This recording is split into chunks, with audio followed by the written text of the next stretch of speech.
On SABC News for quality news output and for making us your number one source of information. SABC News, Africa's news leader.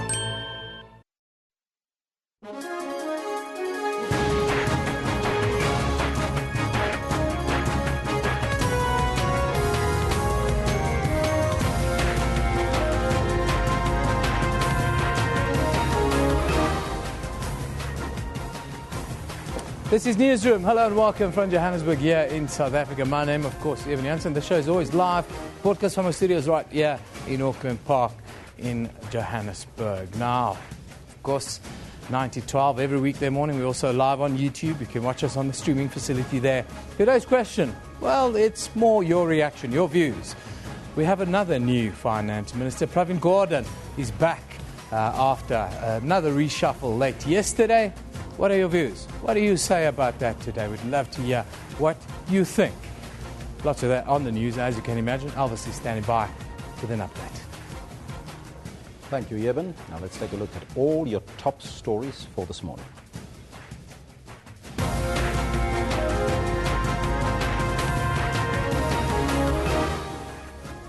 Reuters is quoting a presidential spokesperson saying there won't be any swearing in of the new finance minister, Pravin Gordhan, today.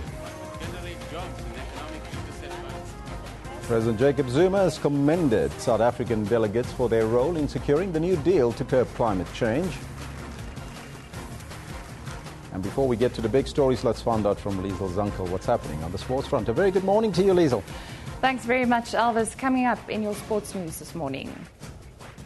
The Blitzbokke make it 3 in a row on home soil in the Sevens World Series in Cape Town.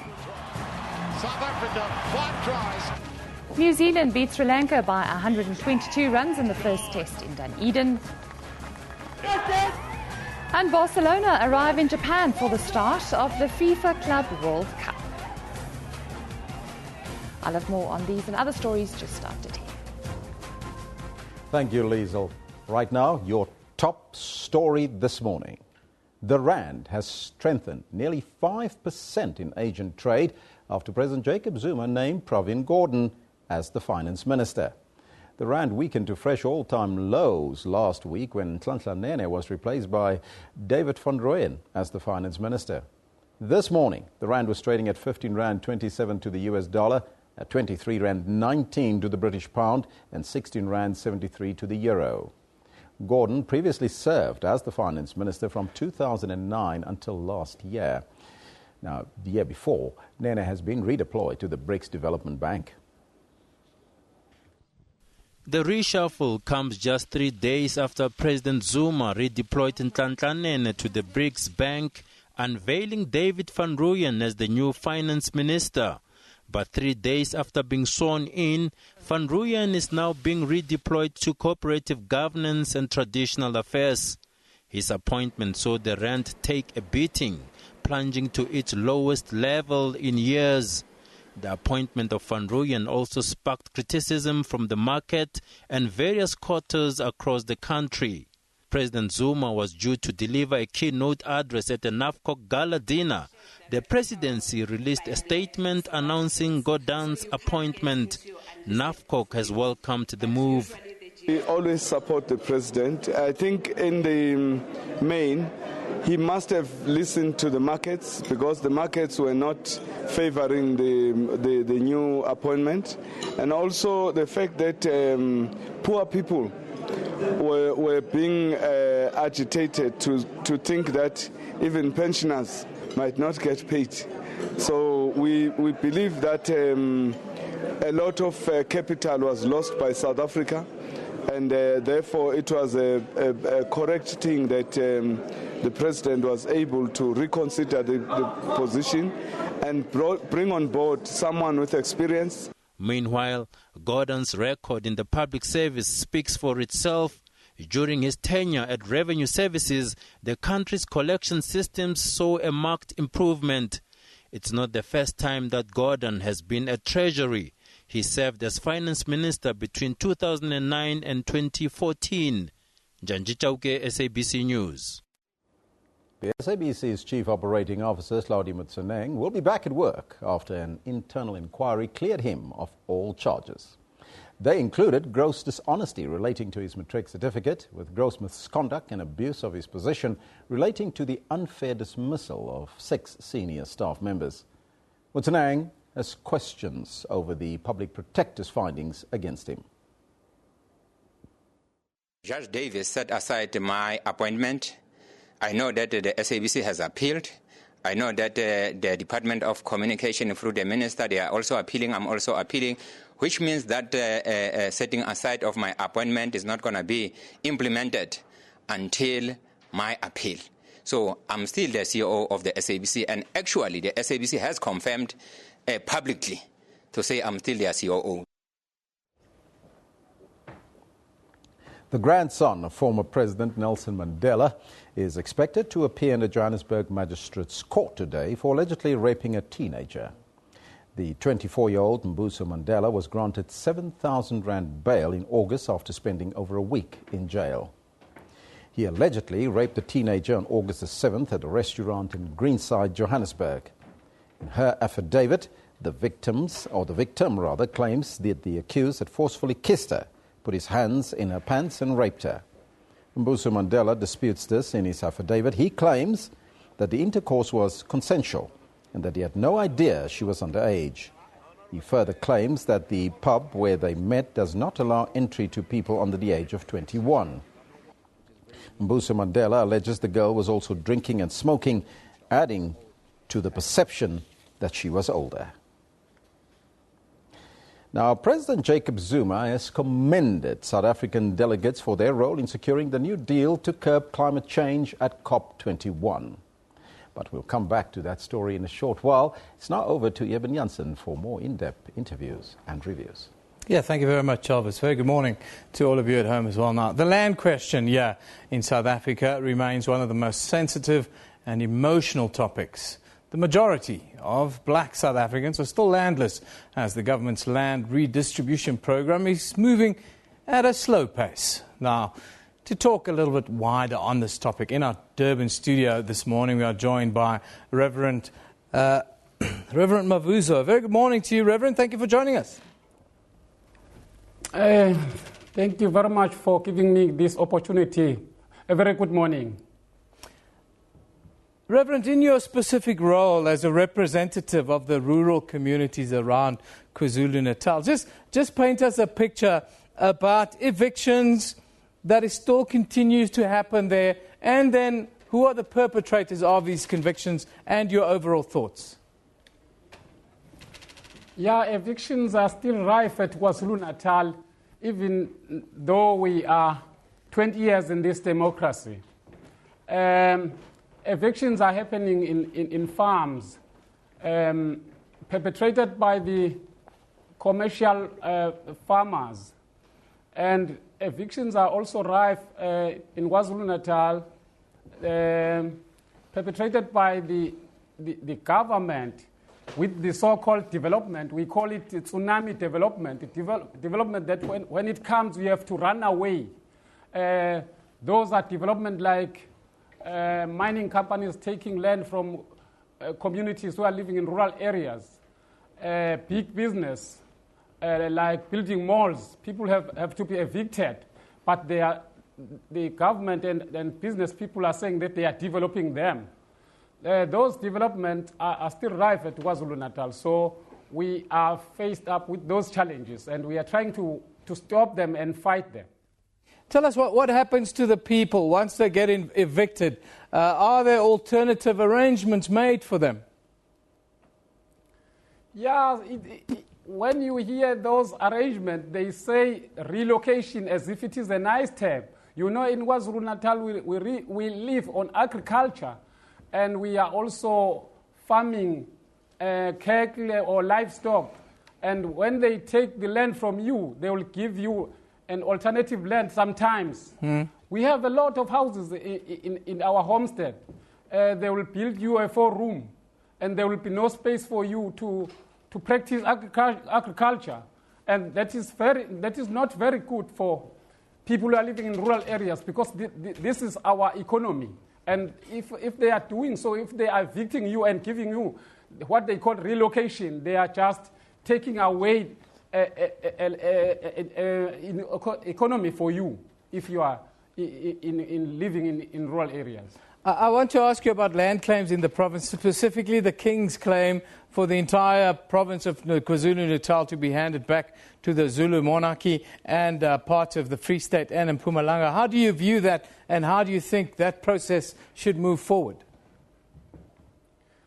Yeah, I don't want to comment about that because I'm not sure whether the King has claimed land for people. And I'm not sure whether the King was once evicted. I know that the Restitution Act says that those who were evicted must reclaim their land back. So they must reclaim land. So, But what I think is that in KwaZulu-Natal claims the process of giving back land is the pace is very, very slow. And it has been 17 years now, and people are still waiting, and other people have died waiting for their land to be given back, and so the process is not good. We want the process to be simplified and easy for people to get their land back. That is a process that the Land Claims Commissioner told us that they're embarking on, and the process is now open until June 30th of 2019.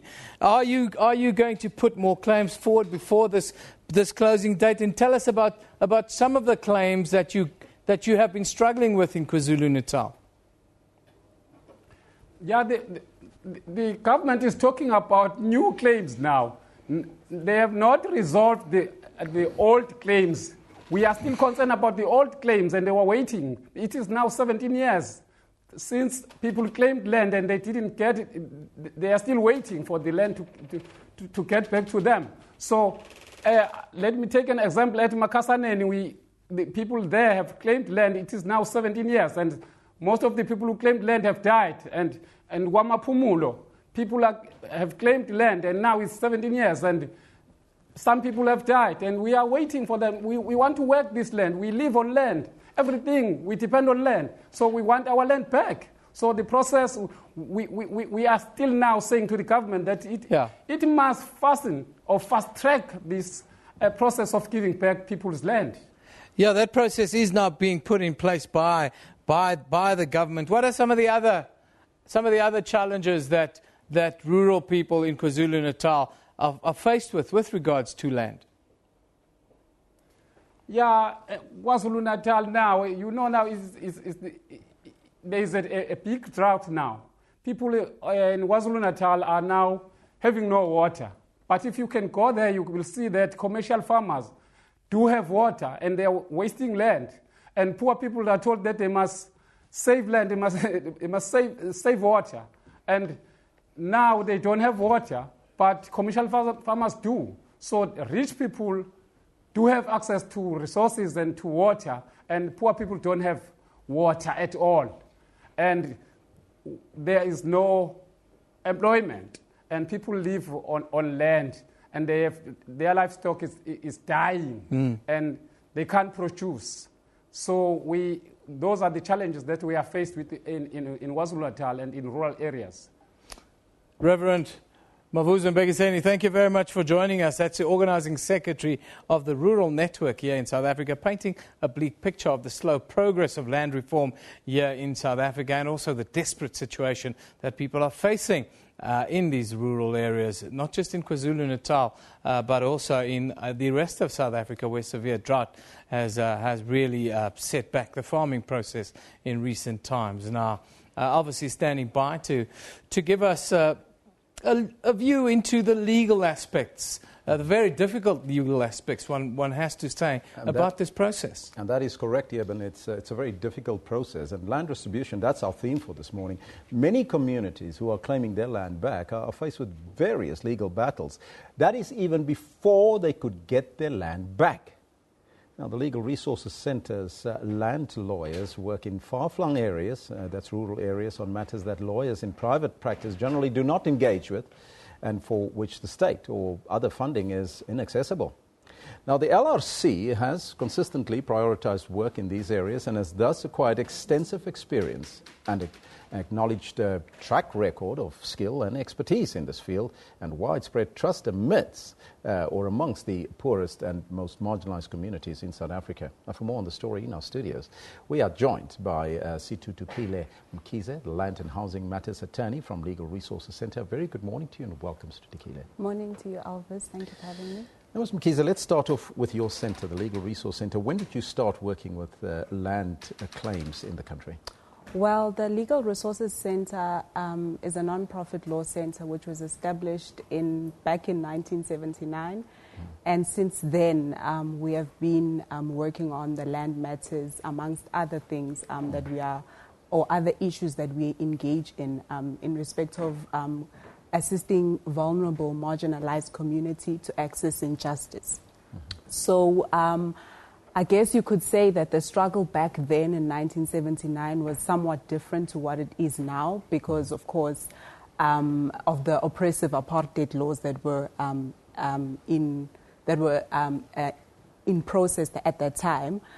So the struggle nowadays it's somewhat different, and we are fighting using the Constitution and the laws in place now, fighting towards allowing communities, vulnerable communities, to access and acquire land as per the Constitution and the relevant laws. What are some of the difficulties that these communities face when they do apply to get their land back? Well, the challenges are numerous, but just to summarize, the main challenges that we come across, that communities come and approach us of, are challenges relating to the delay, of course, in the processing of the claims by the Commission, the disputes maybe that could arise between the communities and the chiefs or headmen in certain rural areas. Challenges relating to, say, for instance, where the Commission, in trying to settle or finalize the claim, impose, in certain instances, settlements or offers to the communities, which communities are, in most instances, are not in agreement with. So those are the type of things or challenges, briefly, that communities approach us with. And what are you hearing from the authorities? Why are there some of these delays? And is it maybe just red tape from government's side?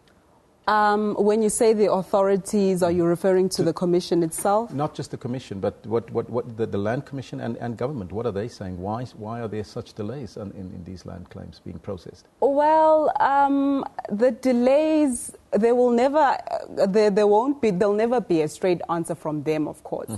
But according to our view and from what we see is, in some instances, lack of skill amongst the staff from the Commission, capacity. There's a heavy burden upon the Commission in dealing with and processing the claims because, as it was mentioned earlier on, it's been 17 years since the last or the first cut-off date. I'm saying first cut-off date now because we, as you all know, the claims processes has been reopened, and the next cut-off date is June 2019. So there's a huge backlog that is existing from the first time or the first cut-off date. So the challenges are, it basically boils down to capacity, skill amongst the officials at the Commission. What are the type of cases that you've won so far or assisted communities with? Well, I must mention that land matters take time, and especially where the matter is referred to court processes take time. It would take at least 3 years for a matter to be finalized. But a case that I can mention, a big case that we're currently working on now, that we seeking direct access to the Constitutional Court, is the case of the Amendment Act, where we are challenging the process, the act that has been put into place last year by the Commission and the President, and we are. One of the respondents in that case is, of course, the President of the country, the National Council of Provinces, the Speaker.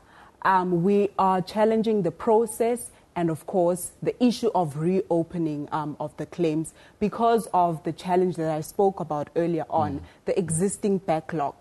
And the lack of finality of many of the claims that were put in the first cut-off date.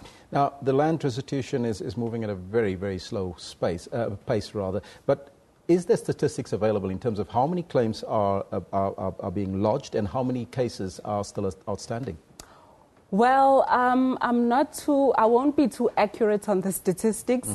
But what I do know is that from the claims of the first cut-off date, there are about 9,000 claims approximately that are still outstanding, 7,000 claims approximately that still need to be gazetted, and of the few thousands or the thousands that have been processed or that have been finalized, 20,000 of them the land hasn't been transferred, so they are not yet finalized. So I think those are not so accurate, but at least it gives us an indication that it's a very slow pace of transformation and giving the land back. So in terms of the Legal Resource Centre moving forward, how will you tackle this land restitution now for marginalised communities?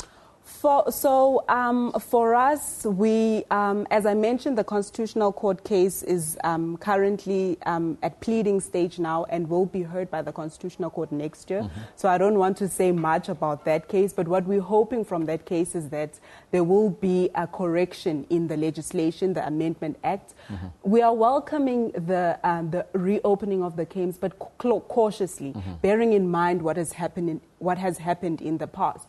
So moving forward, I think we are looking forward to the judgment and to seeing what the judgment will bring. And of course, we are assisting more people as they come in, resolving the existing land claims matters that we are currently dealing with. And as I say, we are looking forward to the outcome of that Constitutional Court case. If people want to get in touch with you, just briefly, how do they do that? The number of our Johannesburg office is 011-836-9831. We are also on social media, Facebook and Twitter. It's Legal Resources Centre South Africa.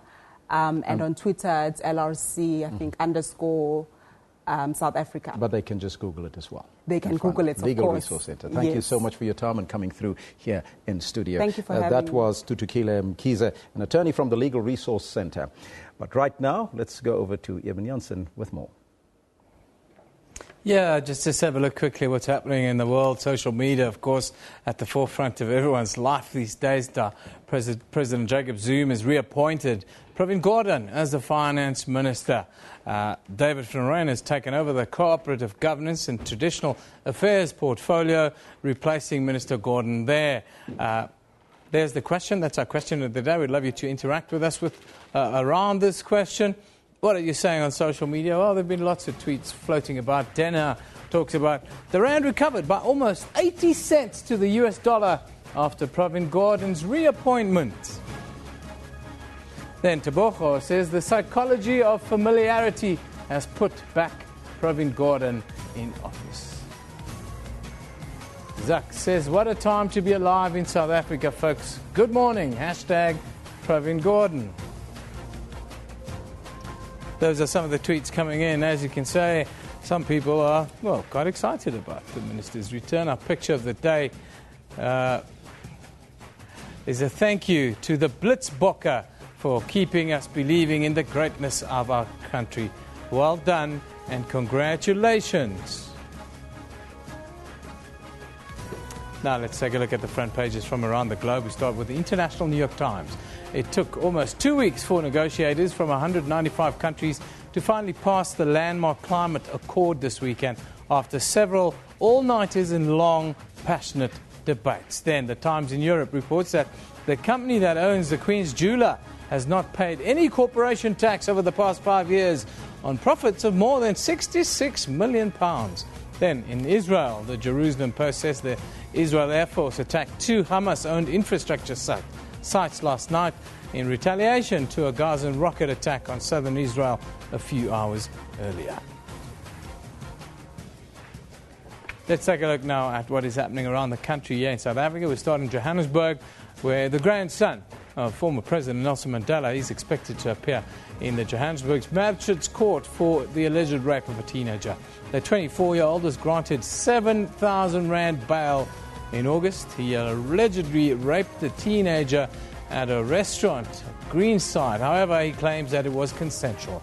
Then in Bloemfontein, a Tokologo municipality senior official accused of killing his wife is expected to apply for bail in the Magistrates Court.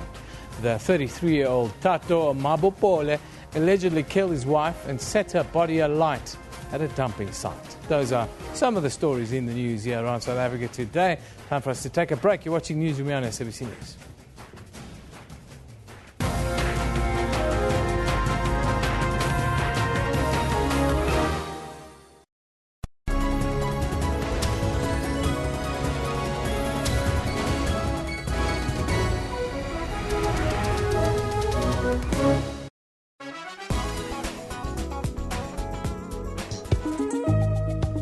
On Trends, we take you down memory lane with Lionel Richie, who will be touring South Africa next year.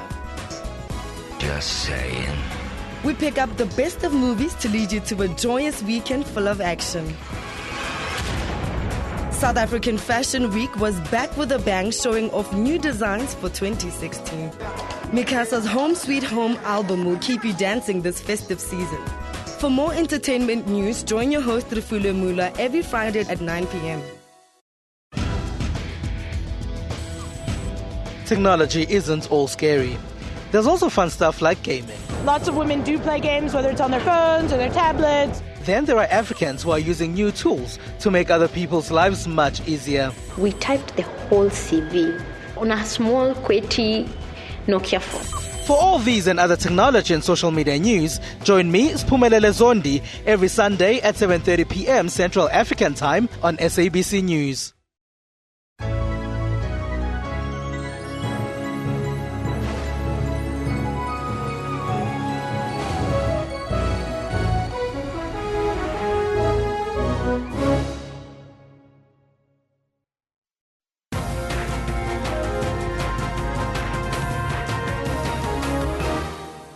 Now, the theme for this morning is, of course, land restitution. The Institute for the Restoration of the Aborigine of South Africa says that the Khoisan must be constitutionally recognized as a sovereign nation, while the National Khoisan Council said that they want to be recognized as the first people of South Africa and their land claims must be recognized first.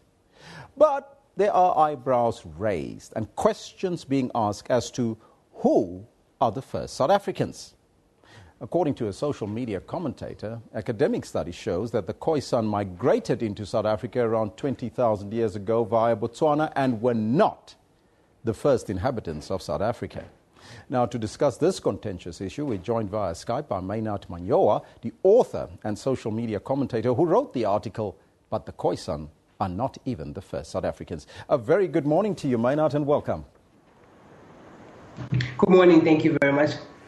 Talk to us about your article and the argument that you raised in relation to the legitimacy of the Khoisan's claim that they are the first people in South Africa.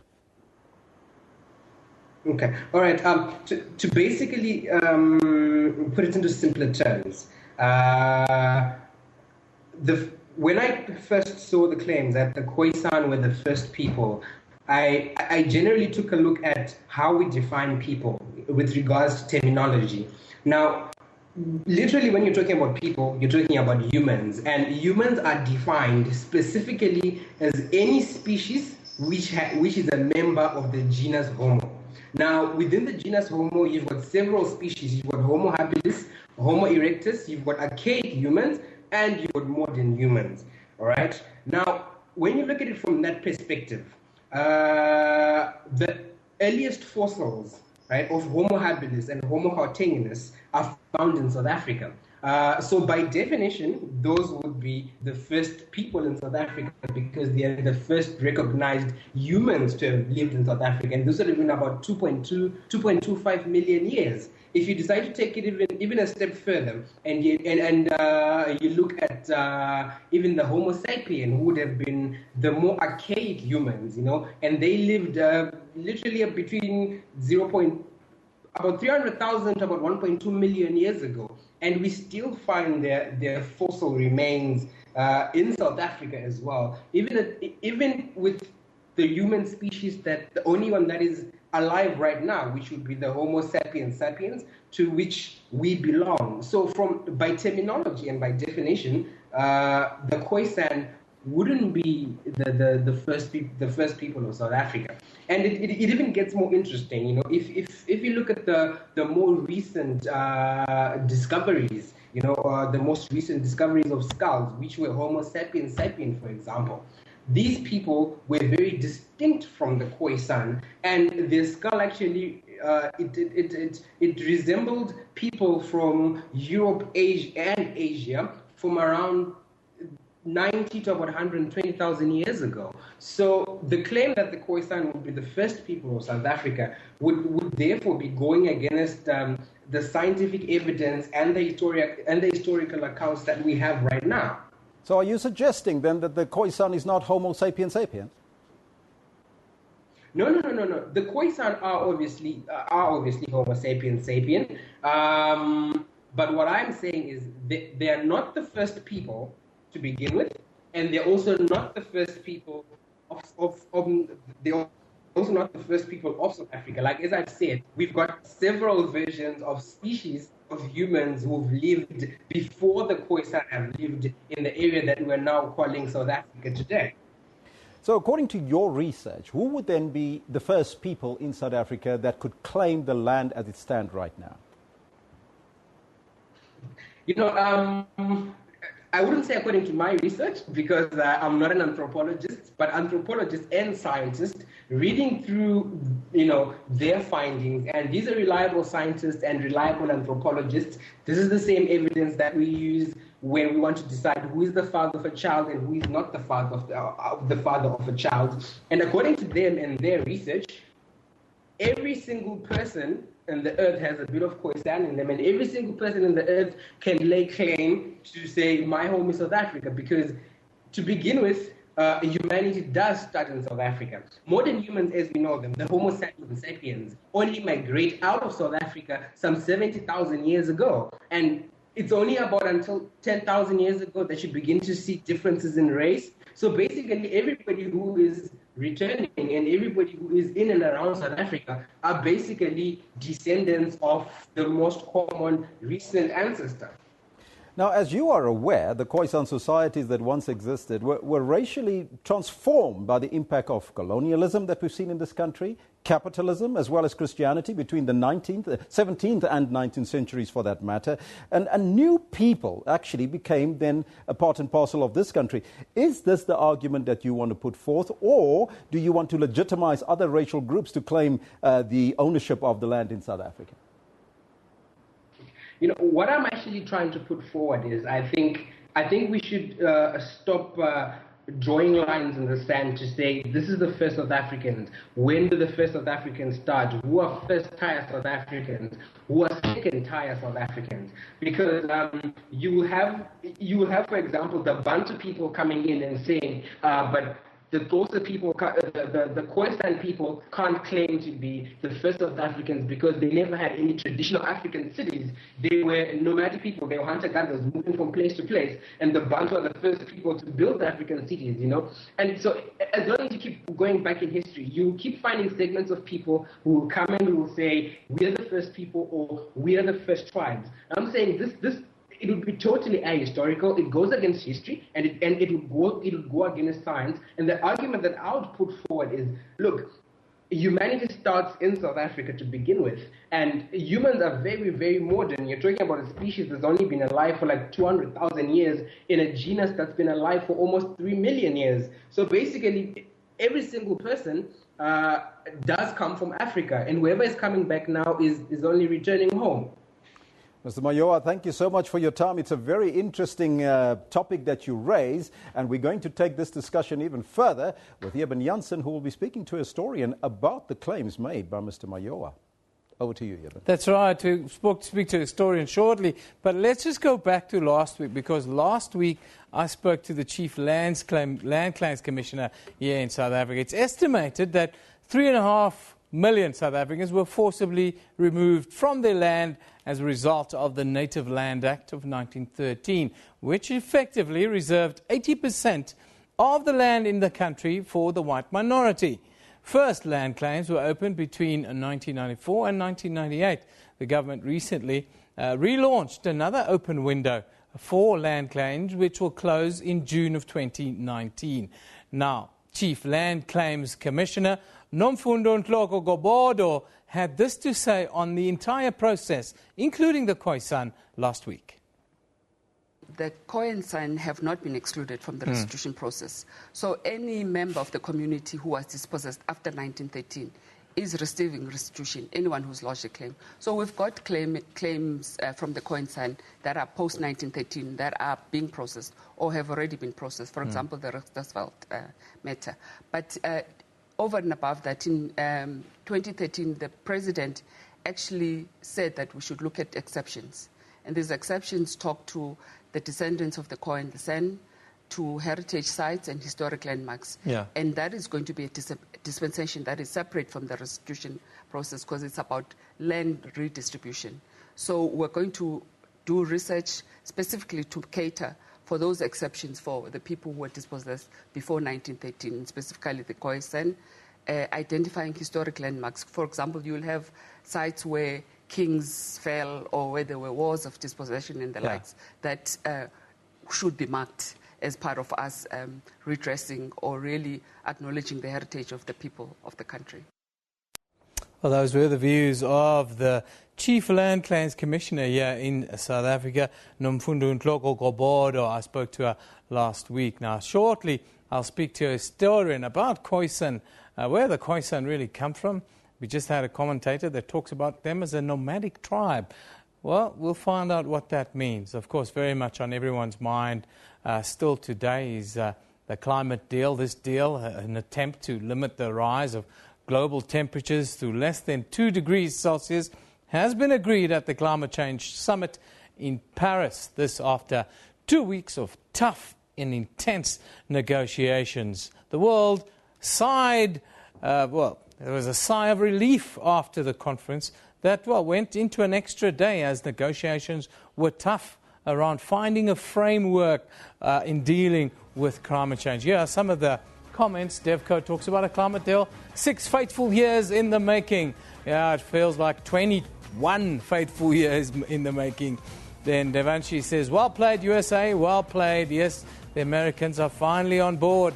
It looks like. Then Care Tanzania says, getting the 105 degrees centigrade temperature limit into the COP21 deal was a win for the world's poorest people, says Care Tanzania. Yes, very much. Pedro Perez talk. At last countries came together to pursue a better future for all of us.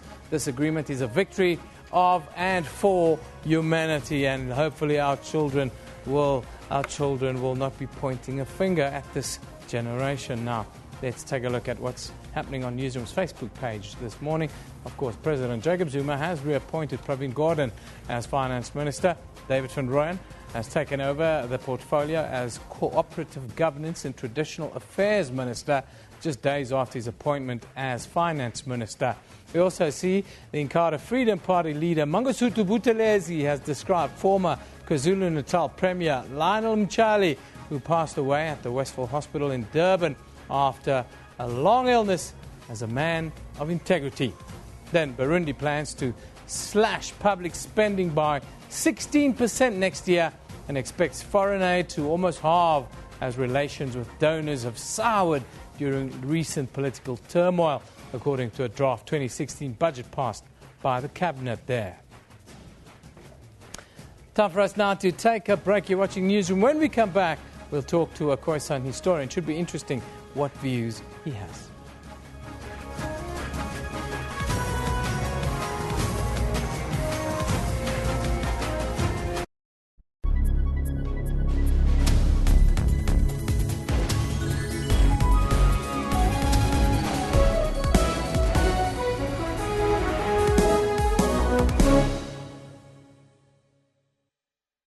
SABC News, we report, contextualize and present news and current affairs honestly, fairly and fully.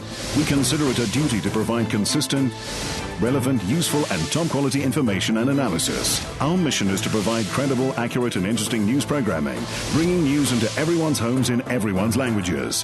Thank you, South Africa, for relying on SABC News for quality news output and for making us your number one source of information.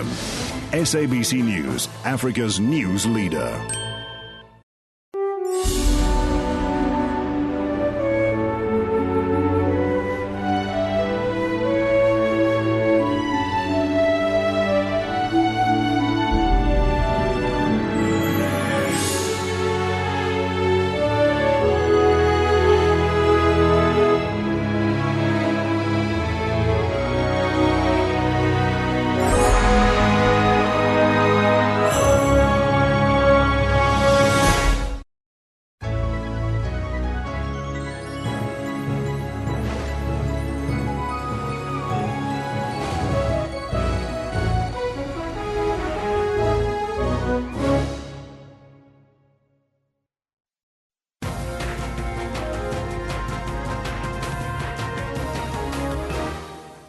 We'll get back here with Newsroom now. Khoisan nationalism. That's what's on the rise, they say. It's sparked, some claim, by an opportunity to lay claim to large swaths of land following government's reopening of the restitution process. In August, leaders of the 5 main Khoi groupings agreed at a conference that they would form their own Chamber of Commerce and Industry and that all land claims would be lodged as a single group.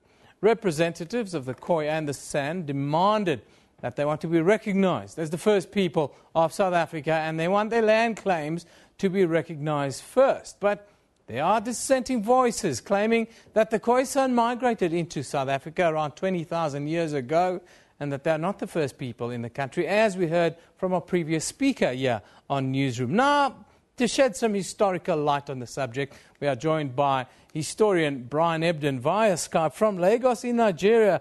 Very good morning to you, Brian. Thanks for joining us. Very good morning, Evan. Thank you very much for having me on your show, and good morning to all the viewers. Fantastic. Now, Brian, I know that you were watching the interview a little bit earlier on. Just give me your reaction to the view that the Khoisan are a nomadic tribe that came into Southern Africa only 20,000 years ago. That is fundamentally incorrect on a number of levels, and I just want to deal with the background. It's very important to understand the backdrop on why this history, the science is incredibly convoluted and pervaded. And it's pervaded by 4 factors, really. The first factor is scientific cognitive dissonance, and as a corollary of that, a lack of lateral vision. The second one is politics, obviously, and politics plays a fundamental role in all of this, as you've been talking about as well. The third issue is racism. And the fourth issue is religion, obviously driven by Christianity. So I want to just deal, if I may, with Mr. Manyoa's argument about science. Let's just look at how the science was formulated, how it began.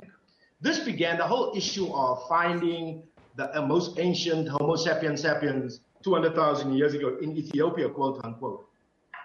This was actually discovered in 1987 by a group of people by the name of the geneticists was Stone King, Khan, and Wilson. And what they did was they took 145 pregnant women based in America, and they used the placentas of all these people. They took 20 Africans. Listen to these numbers very carefully. 20 Africans, 2 of whom only came from Africa and Guinea. The 18 were from America. 21 Aboriginal Australians, 26 Aboriginal New Guineans, and 46 Caucasians. Now, they heavily already, from the get-go, weighted this in favor of Caucasian people. What they discovered was very, very interesting. They discovered that all human beings originated from one maternal mother. And the reason behind that is because mtDNA, which is the mother's DNA material, doesn't recombine. In other words, the mother's DNA will run from the base point all the way through to even up to today in exactly the same form. Now, and they named the genetics, the super haplogroup, L. Where did the Al come from? Al is very interesting. And I'll explain to you why they claim it was Ethiopia. Donald Johanson in 1974 discovered Lucy in Afar in Ethiopia. And Lucy was nothing. Lucy was, hello? Yeah, we are. Can you hear me? Yep, loud and clear. Carry Lucy on. was nothing more than an Australopithecus afarensis, which was a 4-foot monkey, knuckle dragging, resembling nothing, humans in no form. And Lucy was found in Ethiopia, and Stone King, who was the gene leader, the gene geneticist leader, named this lady Al. And claimed, because if Lucy was found in Ethiopia, then we assume that this person was domiciled in Ethiopia. And, Mr. Manuel talks about Homo habilis, erectus, augustus, robustus, etc., all of these issues. These were all monkeys. These were apes, great apes, were not resembling modern human beings in the slightest. And I'll give you an example. So, all genetic studies post-1937. Oh, sorry. The reason why Lucy was named Lucy was because Johannes liked the song of the Beatles, Lucy in the Sky with Diamonds, and named this Lucy. And that's where the Al comes from in 1937.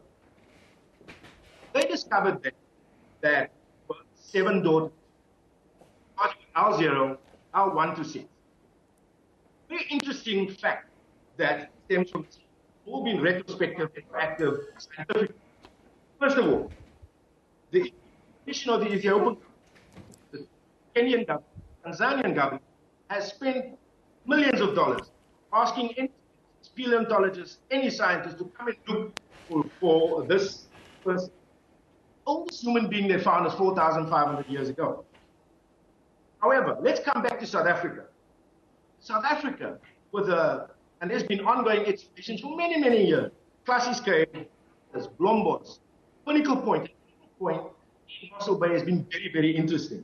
Here we have a paleontologist, geneticist, from Professor Curtis Mayron, from the Institute of Human Origins in Arizona State University, as well as UCT, Australian universities, Israel, France, all studying these things, has categorically said that modern human beings, Homo sapiens sapiens, Khoisan, have been continually existing for more than 1 million.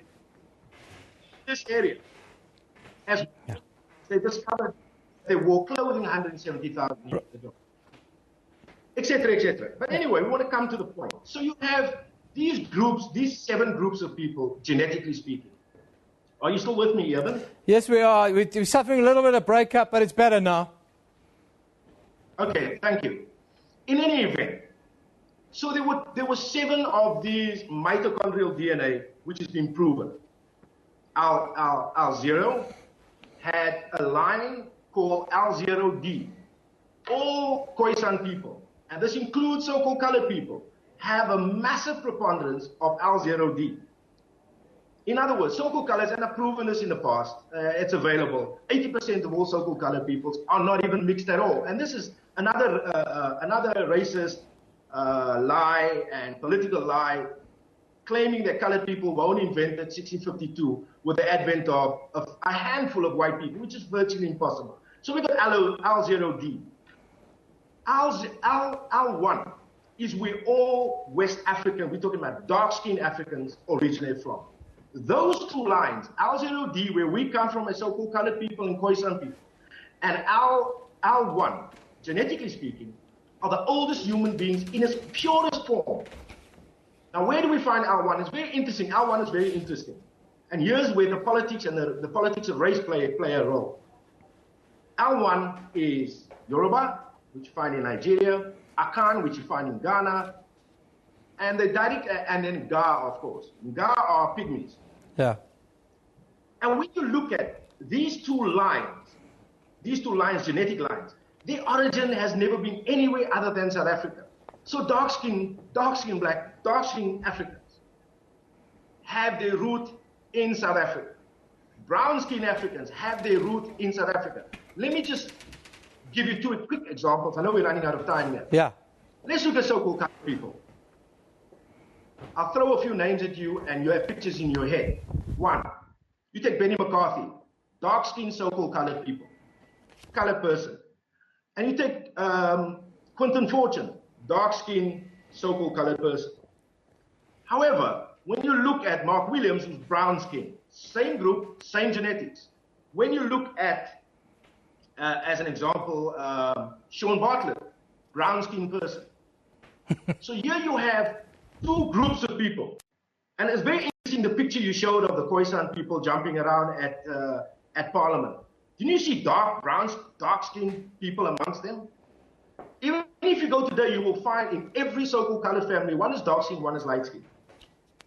So the problem and the major political lie that's being promulgated is, and we have to ask ourselves a basic question, where did dark-skinned people come from? If 30 seconds. People is original, where did dark-skinned people come from? Dark-skinned people, and also dark-skinned people come from South Africa. So the origins of human beings, and if you go to, I'll give you an example, another example of this on a macro level. If you come to Nigeria, you'll find Yoruba, dark-skinned Africans. Within that group, you find brown-skinned Yorubas, particularly based in Ondo State. Yoruba people, as an example, are 99.9% identical to Igbo people, 99.9% to Fulani people, and Fulani people and Igbo people. In fact, if a Fulani and an Igbo person walked around in Cape Town, you would think they're colored. Brian, we've run out of time, unfortunately. That should lay Mr. Manyoa's argument to rest, is that Brian Ebden, who's the historian on the Khoisan and about Rusi in South Africa, talks that all dark-skinned people are actually native from South Africa, which is a contrary view to that was held by Mr. Manyoa a little bit earlier. But that's where we have to leave the argument around the Khoisan today, and also, of course, the roots that it has within the land restitution process here in South Africa. Well, time for us now to just talk about the question of the day. The question today is, Pravin Gordhan is back as a finance minister. We'd love to hear your views on it at SABC Newsroom. That's where you can tweet us. You can also go to our Facebook page, or, you can get into contact, I think, via email as well. But anyhow, let's get a weather update now from Azwi.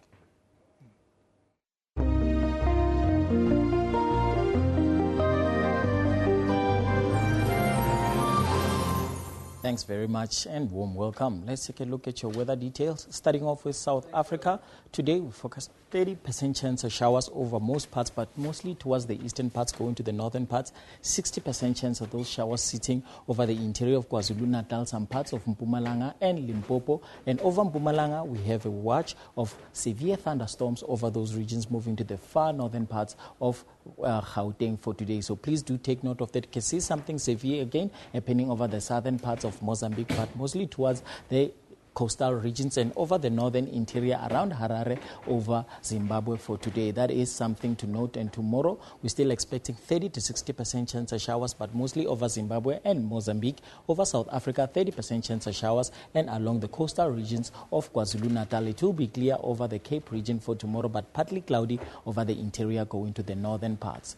Temperatures are expected to reach a maximum of 36 over Gaborone with 30% chance of showers for today. Over Pretoria, 32 and 33 over Pietermaritzburg, 26 over Cape Town with sunny skies forecast over those regions. Harare at 28 degrees. Over the interior, we're still seeing lots of rainfall forecast over the interior moving towards Congo. And over Lilongwe, we're seeing about 80 to 100% chance of showers. Nairobi covered by 80 to 100% chance of showers, and there is a warning of severe thunderstorms to heavy rain over those regions. So if you will be in these regions, please do take note of that around Mombasa as well. Otherwise, clear skies over the northern parts going to the far northern parts of Africa. And tomorrow, we're still expecting 30% chance of showers covering most parts, but clear over the interior going to the northern parts. Over the east coastal regions, over Dar es Salaam, we're seeing 30 to 60% chance of showers for tomorrow. Temperatures will reach a maximum of 33 over Mombasa and 29 over Luanda. Kinshasa, partly cloudy with 30%. Bangui reaching a maximum of 36, and drizzle is forecast over Nairobi with a maximum of 25 degrees. Over the Middle East, we're seeing clear skies over most parts, but 30% chance of showers forecast. Around Baghdad, we're seeing about 60 to 30% chance of showers. Otherwise, nothing much can be expected over those regions, but cold temperatures over Baghdad and Damascus. Tomorrow, we're seeing less chances of rainfall over those regions, with Sana'a covered by 30% chance of rain. Temperatures reaching a maximum of 11 over Baghdad and 15 over Damascus, 18 over Cairo, sunny skies over the interior, Tripoli reaching a maximum of 18 with cloudy skies. Rainfall is only forecast over Baghdad. Over the western parts, we're seeing clear skies over the interior, but along the coastal regions, Abidjan covered by 30% chance of rainfall, and Lagos will be clear for today. Tomorrow, we're still expecting similar conditions. No much rainfall is forecast over those regions, but clear over the interior. And your temperatures are expected to reach a maximum of 33 over Lagos with sunny skies. That is all from the Weather Desk. Stay tuned.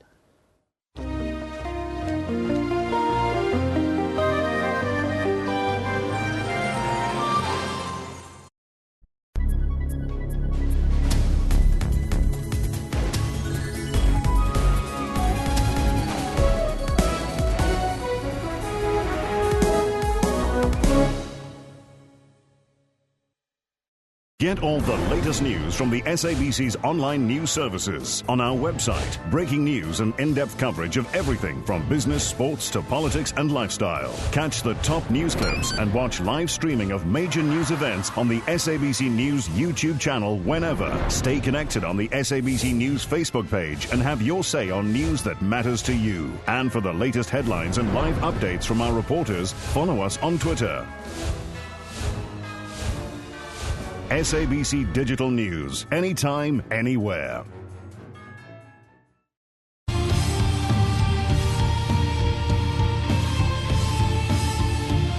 Welcome to Network, a technology news program that also discusses what's trending in social media in and around Africa. MTN has launched its new movie and television streaming service, Front Row. If it's trending, we will find it. That's Network with me, Spumelele Zondi, every Sunday at 7:30 p.m. only on the SABC News Channel.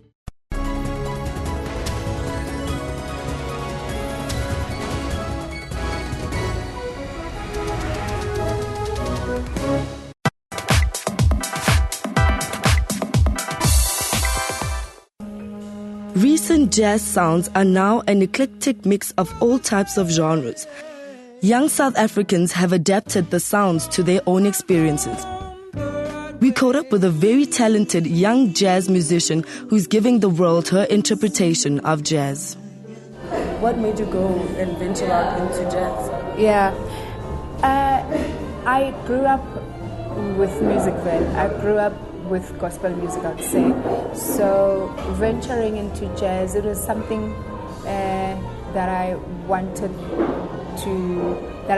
to try out, something different from what I knew when I grew up. So I thought, jazz is kind of close to gospel. Maybe I would relate, but let's see. I couldn't go really near opera because I wanted to go with something that I really feel. You know what I mean? So I thought, let me study jazz further, because obviously you can't even study gospel, right? Unless it's popular music. With the evolving trends in styles of delivery, we were interested in finding out what sets her apart. It's languages, because I did, in my album there's like 5-6 languages. I have Swahili, Shona, Zulu, Khoisan, and Sesotho, and English. Of course. So, yeah, world-wise, it's actually with languages with me. And with sound, it's acoustic, which is, it could be world, I guess. But I try to really to come up with something that is fresh and different from any other, especially in South Africa, vocal.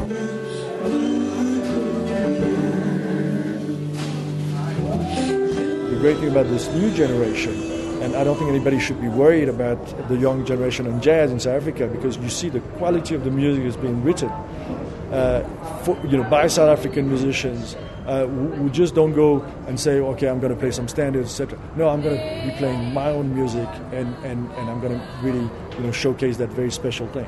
I think jazz has got a natural grounding and is very much anchored in South African society. Everybody misses those those vibey days, and so having jazz clubs in South Africa is something that should be natural, and there was a time when there were lots of them, and then these days there's a bit fewer of them, so we're very happy to come and fill that space. Jazz is still making huge waves.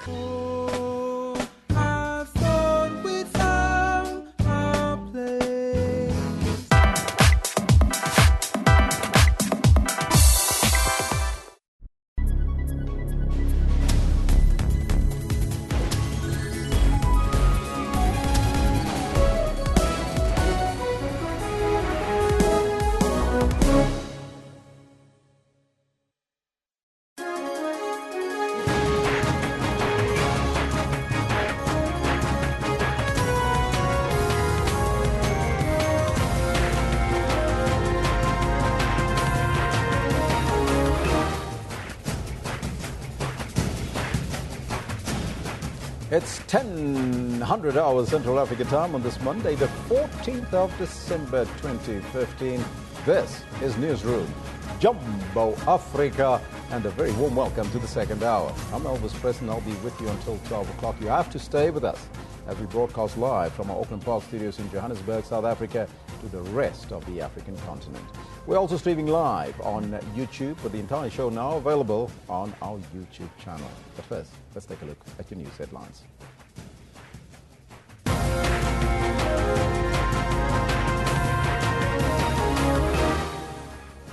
The presidency says newly appointed Finance Minister Pravin Gordhan will not be sworn in because he is already a minister. The SABC's Chief Operating Officer, Slaudi Motsoeneng, is expected to report for duty today after an internal inquiry cleared him of all charges. And President Jacob Zuma has commended South African delegates for their role in securing the new deal to curb climate change at COP21. Those are some of your headlines, but before we get into the news, let's find out from Liesl Zankel what's happening on the sports front. A very good morning to you, Liesl. Thanks very much, Elvis. Yes, lots and lots to look forward to. While making headlines in your sport this morning, the Blitzbokke make it 3 in a row on home soil in the Sevens World Series in Cape Town. South Africa, 5 tries. New Zealand beat Sri Lanka by 122 runs in the first test in Dunedin. And Barcelona arrive in Japan for the start of the FIFA Club World Cup. More on these stories coming up. Thank you, Liesl. Now let's take a look at your top story this hour. The rand has strengthened nearly 5% in Asian trade after President Jacob Zuma named Pravin Gordhan as the new finance minister. The rand weakened to fresh all-time lows last week when Nhlanhla Nele was replaced by David van Rooyen as the finance minister. This morning, the rand was trading at 15 Rand 27 to the US dollar, at 23 Rand 19 to the British pound, and 16 Rand 73 to the euro. Gordhan previously served as the finance minister from 2009 until last year. Before that, now Nene has been redeployed to the BRICS Development Bank. The reshuffle comes just 3 days after President Zuma redeployed Nhlanhla Nene to the BRICS Bank, unveiling David van Rooyen as the new finance minister. But 3 days after being sworn in, van Rooyen is now being redeployed to cooperative governance and traditional affairs. His appointment saw the rand take a beating, plunging to its lowest level in years. The appointment of van Rooyen also sparked criticism from the market and various quarters across the country. President Zuma was due to deliver a keynote address at the NAFCOC Gala dinner. The presidency released a statement announcing Gordhan's appointment. NAFCOC has welcomed the move. We always support the president. I think in the main, he must have listened to the markets because the markets were not favoring the new appointment. And also the fact that poor people were being agitated to think that even pensioners might not get paid. So we believe that a lot of capital was lost by South Africa, and therefore it was a correct thing that the president was able to reconsider the position and bring on board someone with experience. Meanwhile, Gordon's record in the public service speaks for itself. During his tenure at Revenue Services, the country's collection systems saw a marked improvement. It's not the first time that Gordon has been at Treasury. He served as Finance Minister between 2009 and 2014. Janji Chauke, SABC News. President Jacob Zuma has repeated his call for unity within the ANC. He addressed the closing of the 12th Mpumalanga ANC Congress in Mbombela. The provincial chairperson, David Mabuza, was re-elected unopposed for a third term. Wrapping up the 12th Mpumalanga ANC Congress, President Zuma addressed the 1,700 delegates. He called for unity within the party. Differences and contestations in the ANC are not new. They are as old as the ANC itself. The outcomes of every ANC conference must seek to rehabilitate us back to the timeless values of our movement. Zuma hailed the ANC in Mpumalanga for holding a successful conference. The province's top 5 leaders were elected unopposed. The president also urged delegates to start garnering support for next year's local government elections. Comrades, let me conclude by reminding you that next year we will hold the local government elections. All of us must work hard to secure a resounding victory for the ANC and therefore for the people of this country. A message that seems to have been well received by delegates. This conference actually has created a good platform for the ANC to go and campaign for local government elections. So it was one of the best conferences. We are very happy as branch delegates. The conference went very well, and we are happy because we went through commissions and we did discuss a number of issues that are going to assist the organization moving forward. Newly elected leaders have been urged to represent interests of the masses. Moeli Maslela, SABC News, in Mbombela, Mpumalanga. The SABC's Chief Operating Officer, Slawdi Motsuneng, will be back at work after an internal inquiry cleared him of all charges. They included gross dishonesty relating to his matric certificate, with gross misconduct and abuse of his position relating to the unfair dismissal of 6 senior staff members. Motsuneng has questions over the Public Protector's findings against him. Judge Davis set aside my appointment. I know that the SABC has appealed. I know that the Department of Communication through the Minister, they are also appealing. I'm also appealing, which means that setting aside of my appointment is not going to be implemented until my appeal.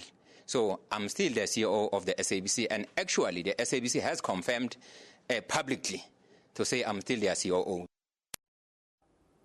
Czech national Radovan Kričer has been moved from the Zonderwater prison near Colonial to another correctional facility. The Correctional Service Department Chief Deputy Commissioner for Placement and Detention has declined to identify the facility. However, it's understood that Kričer is being held at what's been called South Africa's super maximum security prison. That's outside Kokstad. The Ibongweni prison is home to 1,203 of South Africa's most dangerous prisoners. The Deputy Commissioner says that Kričer is one of those inmates needed to be moved to a more high-security correctional facility. He has been moved on the basis of a court order. The grandson of former President Nelson Mandela is expected to appear in the Johannesburg Magistrates Court today for allegedly raping a teenager. 24-year-old Mbuso Mandela was granted 7,000 rand bail in August after spending over a week in jail. He allegedly raped the teenager on August the 7th at a restaurant in Greenside, Johannesburg. In her affidavit, the victim claims that the accused had forcefully kissed her, put his hands in her pants and raped her. Mbuso Mandela disputes this in his affidavit. He claims that the intercourse was consensual and that he had no idea she was underage. He further claims that the pub where they met does not allow entry to people under the age of 21. Mbuzo Mandela alleges the girl was also drinking and smoking, adding to the perception that she was older. Police Minister Nathi Nhleko says that the government is intensifying its fight against drug abuse. He was speaking in Pretoria at a media briefing focusing on the progress the Justice, Crime Prevention and Security Cluster has made. Minister Nhleko says that government has the responsibility to support addicts and their families. 2 drug treatment centres have been completed, one in Limpopo and another in Eastern Cape. Land has also been secured for the construction of treatment centres in the Free State, Northwest and the Northern Cape Province.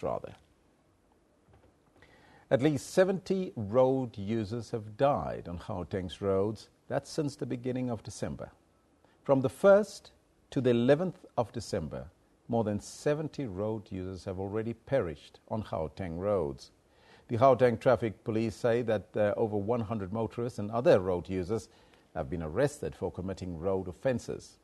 This includes exceeding the road speed limit, drinking and driving, as well as pedestrians walking or crossing highways. Gauteng Traffic Community Safety Officer Obed Sebasa says that contributing factors include dangerous overtaking, which leads to head-on collisions, which are mostly fatal, speeding in wet conditions, as well as fatigue. And of course, that message is clear. Stay alert, stay alive, and arrive alive at all time. Now, President Jacob Zuma has commended South African delegates for their role in securing the new deal to curb climate change at COP21. Nearly 200 countries at the COP21 talks in Paris have endorsed the landmark agreement.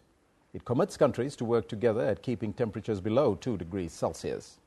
China, the world's biggest polluter, also hailed the deal, as did India. The agreement, which is partly legally binding and partly voluntary, will come into being in 2020. And thousands of revelers have descended on the capital of the Northwest Province to celebrate the very first Mahika Mahikeng music and cultural festival. The festival is an integral part of the provincial government's plan to rebrand Mahikeng. The provincial capital of the Northwest Province, buzzing with sound and people. The objective to reposition Mahikeng as the country's entertainment hub, and this to benefit small businesses and grow the local economy. This initiative generally gives us more income into the economy, our general economy, and improves the cash flow injection into Mahikeng. We are hoping even next year we'll get another chance to sell our businesses and grow to be like bigger businesses. The first annual Mahika Mahikeng Cultural Festival is primarily aimed at celebrating the province's arts, culture and history. The Motswako music, a hip-hop genre which originates in Mahikeng and went to dominate music charts in the country and on the continent, is to be given priority as the province rebrands itself. What we started off just as little kids, crazy little kids, just not knowing what they're doing, is now being taken seriously on this level. You know, we have big government departments, we have big corporations, we have corporate giving us attention. Of equal importance is to renew the image of the Northwest. Developing artists is of critical significance. Government needs to put money and make sure that we move the artist forward, because there's nothing you can do without money. The rebranding of Mahikeng and the province will now venture into the SADC region. I had a discussion with our friends in Botswana, and we've agreed that next year we'll have some kind of an arrangement where proposals include having some of our activities in Gaborone, the capital city, so that the two capital cities, based on their history from colonialist period, we can then begin to work together. Over and above the musical festivities, the objective is to position Mahikeng as the country's art and culture hub. The province further seeks to exploit the SADC region due to its proximity to Botswana. Selwa Tatai, SABC News, Mahikeng. The historic Rijk Museum in Amsterdam, the Netherlands, is exhibiting a collection of artworks, objects and maps that reflect the colonial history of the Cape. It includes many works by the Dutch explorer Robert Jacob Gordon. The collection will be exhibited in Cape Town early next year. A formidable library of information. The Rijksmuseum contains art and literary work collected from over 600 years ago. It houses some of the world's most famous portraits and paintings. Among those, the Gordon collection of maps and journals. He was a connector. He was traveling through South Africa, and on his journeys he mentioned to name the country and to draw all those amazing animals and to come across all those people he tried to become friends with and to speak their languages, which ended in a collection of 450 drawings, altogether held in the Rijksmuseum collection. The exhibition is expected to take place between February and May of 2017. Most of the art pieces date back to ancient times and are water-based paintings. They only can travel once because they're extremely fragile, and we really hope to have this dream coming true, because we know that a lot of South Africans would love to see the Gordon collection. The collection also highlights the history of the Islamic slaves brought to the Cape by the Dutch East India Company, and how this resulted in the promulgation of Islam in South Africa.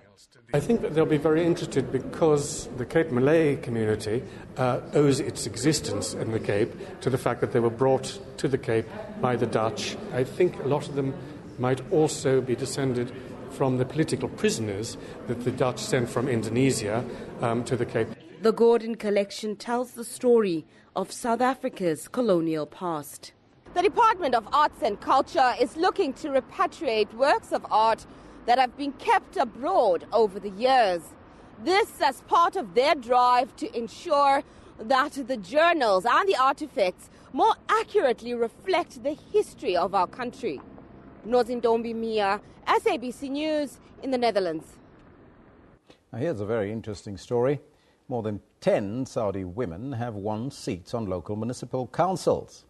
This after women were given the right to vote and run for the election for the very first time in that country's history. The more than 970 female candidates accounted for over 20% of the total candidates. Though women were not expected to win many seats in the elections, even small gains are a step forward, as women have previously been completely shut out of elections. Saudi Arabia has just voted 17 women into public office in municipal elections. This is a landmark step for the conservative Islamic country. It is the first time women have been able to vote and run as candidates. 38-year-old Rasha Hevsi, who won a seat in Jeddah, says the results are significant for women across the country. The presence of a woman in the council now will mean she can have access to some of the files that were previously inaccessible to some women in the past, dealing first-hand with the council's files, the needs of the citizen, the files that, like we said, were previously out of reach of women, will enable her to become more qualified to deal with other subjects in the future. Hevsi's campaign manager says she sees the win as both an opportunity and a victory. I see it as a very big opportunity, like we said yesterday. We saw the entry of women into Shura Council, and today we see a victory for women in the kingdom and Jeddah in particular, and their entry and success in the municipal elections. A state-aligned news website reported the wins for women in various parts of the country, including in the Madrika district of Mecca, Islam's holiest city. Here, the mayor of Riyadh, where 3 women were voted in, says he is glad about the results and looks forward to the winners' participation. But the election was only for 2/3 of seats in municipal councils that have no lawmaking or national powers. The impact of it is likely to be more limited due to a wider lack of democracy and continued social conservatism. Well, as I say, 1,000 miles or 1,000 miles begins with only one step, and that one single step, and that is maybe progress for that particular country to include women in their democracy. Now, South Africa's President Jacob Zuma was not pushed into appointing Pravin Gordhan as the new finance minister. So says the ruling National African Congress Party on Monday. Generate jobs in economically disadvantaged parts of the country. Now, he says that South Africa's newly appointed Finance Minister Pravin Gordhan will address the media on Monday after he was reappointed to the position on Sunday night by the President. The Treasury said on Monday. Gordhan held the post of Finance Minister from 2009 to 2014 when he was replaced by Nhlanhla Nene and moved to the post of Minister for Corporate Governance and Traditional Affairs. As you can recall, Nene was fired on Wednesday, sparking market turmoil and a tumbling rand. Well, that's your news for now. Liesl Zankel is standing by with your sports news after the break. So stay tuned here on your channel, your favorite channel, 404 on Newsroom.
Well, in your sports news, the Blitzbokke made it 3 in a row on home swell.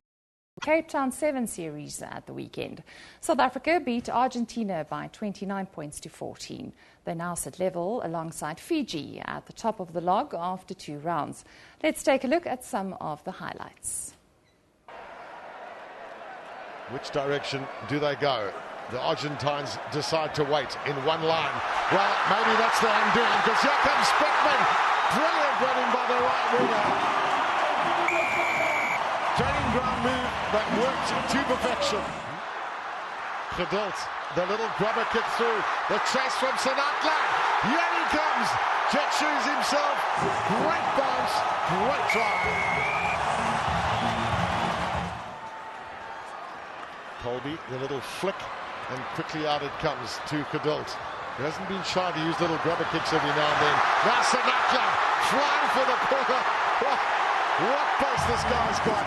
It's not easy to run around a man. This is really going to be a tough call for them. There's less than a minute left now. Colby, lovely step there. Now he's got the jet shoes that you want to. Will he take his man on? He's done that. The little pass. A great team drive. What a finish this. Benjamin on his replacement. And the score. It's an unbelievable vibe in the stadium, and thanks to the people for coming out to support us. I think if you get a crowd like that behind you for every single game, they always get yourself up for the game, and it's a little bit extra motivation. So thank you very much. It was incredible, and this win is for the people that came out to support us. The crowd pulled us through, and they give us the intensity and the attitude to come back and play for them. Absolutely fantastic. It's my first cup win, and especially to do it in Cape Town in front of our friends and family. It's absolutely fantastic. It's a sellout from day 1 and to day 2. Trent Bolt took 2 quick wickets after lunch to help New Zealand complete a 122-run victory over Sri Lanka on the 5th day of the first test in Dunedin. The visitors were bowled out for 282, having been set 405 runs to win. Sri Lanka were 224 for 6 at the lunch break before paceman Trent Bolt grabbed both Rangana Haraf and Melinda Sarawadana in the first 20 minutes of the middle session. Spin bowling all-rounder Mitchell Santner bowled Dushmanta Chamero for 14. Suranga Lakmal belted 4 boundaries in his 23 before hitting the ball straight back to seamer Doug Bracewell. Having put 431 on the board after being sent into bat, New Zealand needed 117 overs to bowl Sri Lanka out for 294 in their first innings. Spanish football giants Barcelona have arrived in Japan for the 2015 FIFA Club World Cup tournament. The La Liga champions received a warm welcome at the Narita International Airport. Barcelona will face Asian champions Guangzhou Evergrande in the semi-final of the tournament. A number of fans welcomed the Spanish giants in Japan ahead of their match. While everyone in the world football is fascinated by Argentina's Lionel Messi, the Japanese fans were more excited to see Spanish international Andres Iniesta. I got to see the real Andres Iniesta. It was exciting. It was just like looking at his pictures. He has such a strong presence. The Luis Felipe Scolari-led Guangzhou Evergrande defeated Club America of Mexico 2-1 in the quarterfinal to book a clash against Barca. The semi-final match will be played at International Stadium Yokohama on Thursday. Mtutuzi Ndlovu, SABC News. And finally, 5-time Grand Slam champion Maria Sharapova entertained the crowd as she defeated American Madison Keys in an exhibition match in Los Angeles. The event, called Maria Sharapova and Friends, was the brainchild of the Russian, who wanted to bring tennis to the city once again. Sharapova initially struggled against the young American and lost the first set before digging deep to record a 6-7, 6-1, 11-9 victory. Apart from the fun factor of an exhibition event, Sharapova believes it is good preparation for the year's first Grand Slam, the Australian Open, which takes place in Melbourne in January.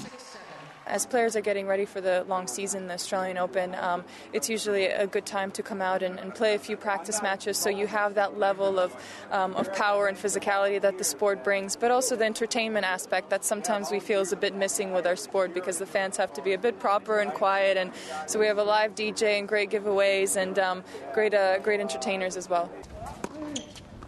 In the men's singles match, American Andy Roddick also had a difficult time against his compatriot Mardy Fish. Fish, who announced his retirement earlier this year, fought hard for his 7-6, 4-6, 12-10 win over the former world number 1. The Australian Open gets underway at Melbourne Park on the 18th of next month.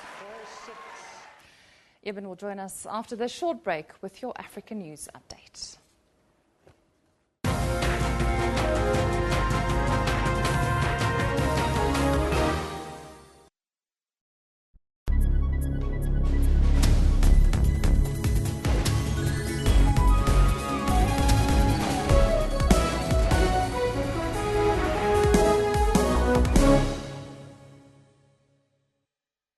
Get all the latest news from the SABC's online news services on our website. Breaking news and in-depth coverage of everything from business, sports to politics and lifestyle. Catch the top news clips and watch live streaming of major news events on the SABC News YouTube channel whenever. Stay connected on the SABC News Facebook page and have your say on news that matters to you. And for the latest headlines and live updates from our reporters, follow us on Twitter. SABC Digital News, anytime, anywhere.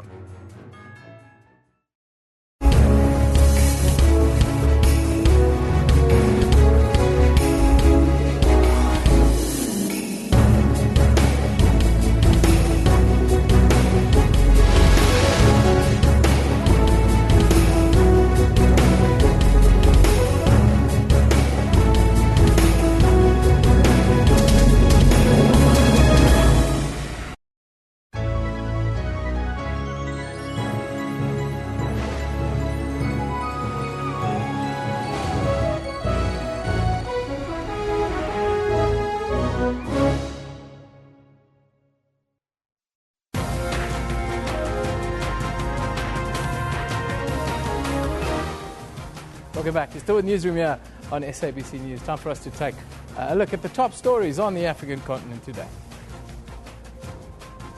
All eyes are on the South African economy as the third finance minister in 1 week is announced. But new finance minister Pravin Gordhan will not be sworn in later today. This is according to reports. The South African presidency spokesperson says he's already a minister and therefore an official ceremony is not needed. The rand has strengthened nearly 5% in Asian trade after President Jacob Zuma replaced David van Rooyen with Pravin Gordhan as finance minister.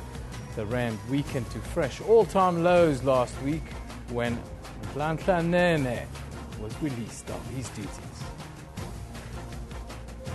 2 people were killed in the Central African Republic's capital during yesterday's vote following an eruption of clashes. Yesterday, voters braved the streets and took to the polls to vote in the constitutional referendum. This is seen as a crucial step toward ending nearly 3 years of violence there. United Nations peacekeepers were brought in to protect poll workers and voters alike, but even they came under fire. The country descended into chaos more than 2 years ago now.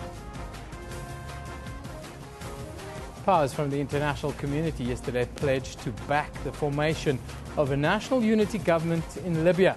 Officials are set to support security and economic decisions to help stabilize the country. United States authorities are hopeful that members of Libya's rival governments would sign a unity deal this week. Representatives from 17 countries, including Egypt, Germany, Russia, Turkey, and China, signed a joint statement calling for an immediate ceasefire and promising to stop contact with departments that do not sign this deal. Nigerian troops yesterday arrested the leader of a small Shiite Muslim sect. Soldiers who killed the leader's deputy and chief spokesperson during the raids on a number of buildings. This comes just days after troops killed 7 members in the town of Zaria. The surge of violence began on Saturday after sect members tried to block a convoy transporting a high-ranking lieutenant. And in Burundi, cleanup operations have come to an end following the eruption of clashes last week that killed nearly 90 people in the country. Gunfire filled the streets of the capital, Bujumbura, on Friday in what has been described as the worst outbreak of violence since May. According to eyewitness reports, officials spent the day removing bullet-riddled bodies from the city streets. He said 79 attackers were killed and 45 others captured. 4 police officers and 4 soldiers also died. Now, the South African economy has come under the spotlight over the last week as President Jacob Zuma shuffled his finance ministry. Last week, the president ousted Minister of Finance Nhlanhla Nene and replaced him with David van Rooyen. However, this led to a shock in the market and a significant drop in the rand. Pravin Gordhan was last night announced as the new minister. With this move, changes in oil price, looming recession, we are now joined in studio by the chief economist at Investment Solutions, Lesiba Motata, who will talk to us about this year, but also his predictions for next year. Morning.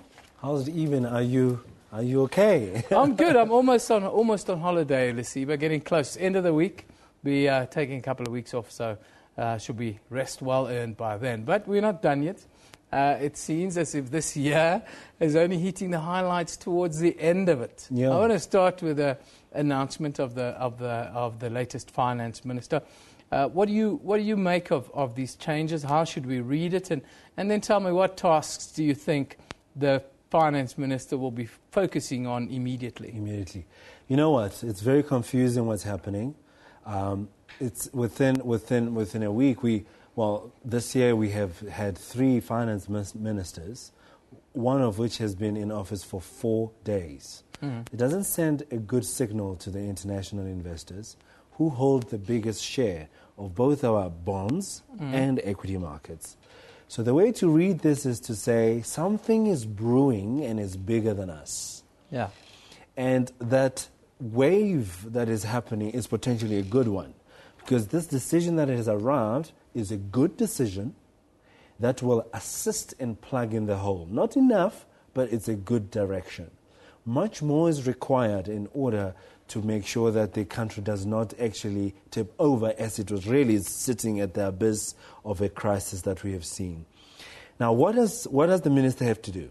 First, he knows what's happening. He's very aware that there's a rut in bond markets that actually burgeoned 200 basis points in a few hours. Yeah. Just to put it in context, when the Rubicon speech was done in 1985, you had them go up about 350 basis points over a period of 6 months. Yeah. This happened in a few hours, 200 basis points. So it's problematic. He's sitting with a situation where... It's a tsunami, really. It's a tsunami. That really is accurate in how to think about it. Yeah. Because it means foreign investors are selling, and it's a sign that higher interest rates are priced in, higher inflation is priced in, and recession is priced in. He needs to restore confidence. The thing that he needs to do next is to say, the second tier of leadership at the National Treasury, the Director General, we need to know that he's secure in his job. Yeah. Because he has been there for 13 years, more than 13 years. Yeah. He's been in many different departments, and he's a source of confidence, given him his skill. Market confidence. Market confidence. And also in what he can do and contributes with his skill from that basis. We need to know that he's secure. We are looking at the top, and I think there's no one-man show in this situation. We need the whole team to come to the party. So he needs to confirm that we are actually on the lockdown on that one. So a couple of tough, it's not going to be restful weeks for the finance minister by the looks of it. Tough work ahead of him, and the immediate focus would almost have to be the rand. It hit an all-time low last week. It stabilized, it weakened, it stabilized again, but it lost quite a lot of ground. Heading into next year, the outlook for the rand, and what, if you were finance minister, what would you be doing? You know, the outlook on the rand it's dire. It will pull back, as you would expect, but the pullback is not significant. We're still sitting above 15. In other words, it's telling you that, okay, this is interesting, but I need to see more. In fact, money, capital in the country is looking to go out. Domestic capital, notwithstanding that of foreign capital. So it could actually be a risk event that could arrive in the rand market, and what we call as economists a currency crisis could ensue. Unless the SARB comes into the party and hike interest rates, and they can do 100 basis points on you in a very short period of time. Now, that's quite problematic. So going forward, in fact, when you look at the outlook of the country, it's problematic. All I see is increased probabilities of a recession, okay? Higher interest rates and higher taxes, both on the corporate fund and also potentially with VAT, etc., because the government is running short, and that the commodity cycle is bare, and we are seeing that there isn't much revenue coming out of exports. So it's a problematic situation. So I'm afraid a recession is on the cards. The US will also have a bearing on what happens here. They're set to implement, or it looks like a rate hike is coming this week. How will this affect us directly, but also the wider world? In a base case, it's well telegraphed. We know that they're going to do it. They've told us for a very long time. However, within emerging market countries, you find countries that are fragile, with high current account deficits, with high fiscal deficits, which South Africa is one of those. We've introduced a new self-inflicted pain of political machinations, right? Yeah. You put all three together, we're the most vulnerable relative to Turkey, relative to Indonesia, etc. While this is telegraphed, if the outflows in emerging markets precipitates, it will be very negative for the rand, negative for South Africa. And you say with the existing drought that is putting a burden on us even further, you telling me that even food prices are going to show an immediate spike in the weeks to come? All these are ominous. And for a central bank governor who sits on the other side, he says, shucks, I'm seeing a situation where food prices going up, feed-through of inflation that comes from the currency is quite significant. Despite a weak currency, despite a weak economy, that becomes secondary. So the response needs to be that of higher interest rates. I'll not be surprised if they convene an emergency meeting to have a conversation to this end. And if they do announce such an outcome, be prepared for more than a 25 basis point hike. So 100 basis points is what you say we need right now to give us a to give us an adrenaline shot if that was what our economy needed. Most definitely. Because the role of the central bank is not only around price stability, it's also around financial stability, which is measured by when you look at equity market performance, particularly when you look at bank shares performance. They recovered a little bit this year, well, today actually, but on a year-on-year basis, even since October, they're still down more than 15%. And that's an ominous sign because it begins to tell you that the bank shares are pricing in a junk-rated status. And So you corroborate that in the derivatives market. It's even equally telling you that the probability of default is higher. It's more than its average now. So in conclusion, the banks took the major hit here in South Africa last week. What is it going to mean to me? Because I'm going to pay for it somewhere along the line. You're going to pay through higher interest rates. It's as simple as that. High interest rates. So we should all prepare an extra point on top of whatever debt we have. Particularly on that home loan. Yeah. And if you have excess capital, a bonus for December, you need not to be spending it on luxury goods or drinking, all sorts of things. Pay down your debt because it's going to get real in 2016. Some people say there might be a world war in 2016, so now is the time to spend your last money. While it counts, because in the long term we're all dead, so you might, I don't know. You cannot be rational, think about it, and make sure that the next generation, should anything happens to you, is well taken care of, eh? Yeah, indeed, Lesiba. That's Lesiba Matata. He's the chief economist with Investment Solutions. He's telling us, don't spend that 13th check. Don't spend money over this festive season. Your bond is going to go up. Your car loan will go up a little bit. All your debt is going to go up in the first quarter of next year. So you've got to brace yourself for what is going to be a really tough time financially. Thanks for joining us. 100%. Thank you. Merry Christmas, by the way. Yes, it's still a week or so off, but I won't see Lesiba again.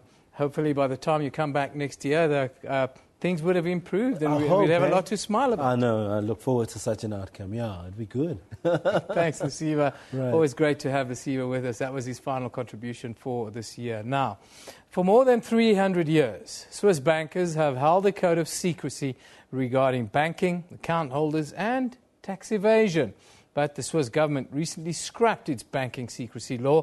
According to the new Swiss laws, banks are required to report all suspicious accounts and transactions. Last week, we were joined by our political economist, Israel Mkhize, and we asked him to simplify the scrapping of the Swiss bank's secrecy laws for us. It's a very shocking announcement, I must say. But you remember that in the Middle Ages, the bank was created around high-level British or European aristocracies, stemming from also the French Revolution, where it was a revolution between the aristocrats and the bureaucrats. So it's just high-level people, and they are banking in the Swiss accounts, obviously putting forward the question of the secrecy.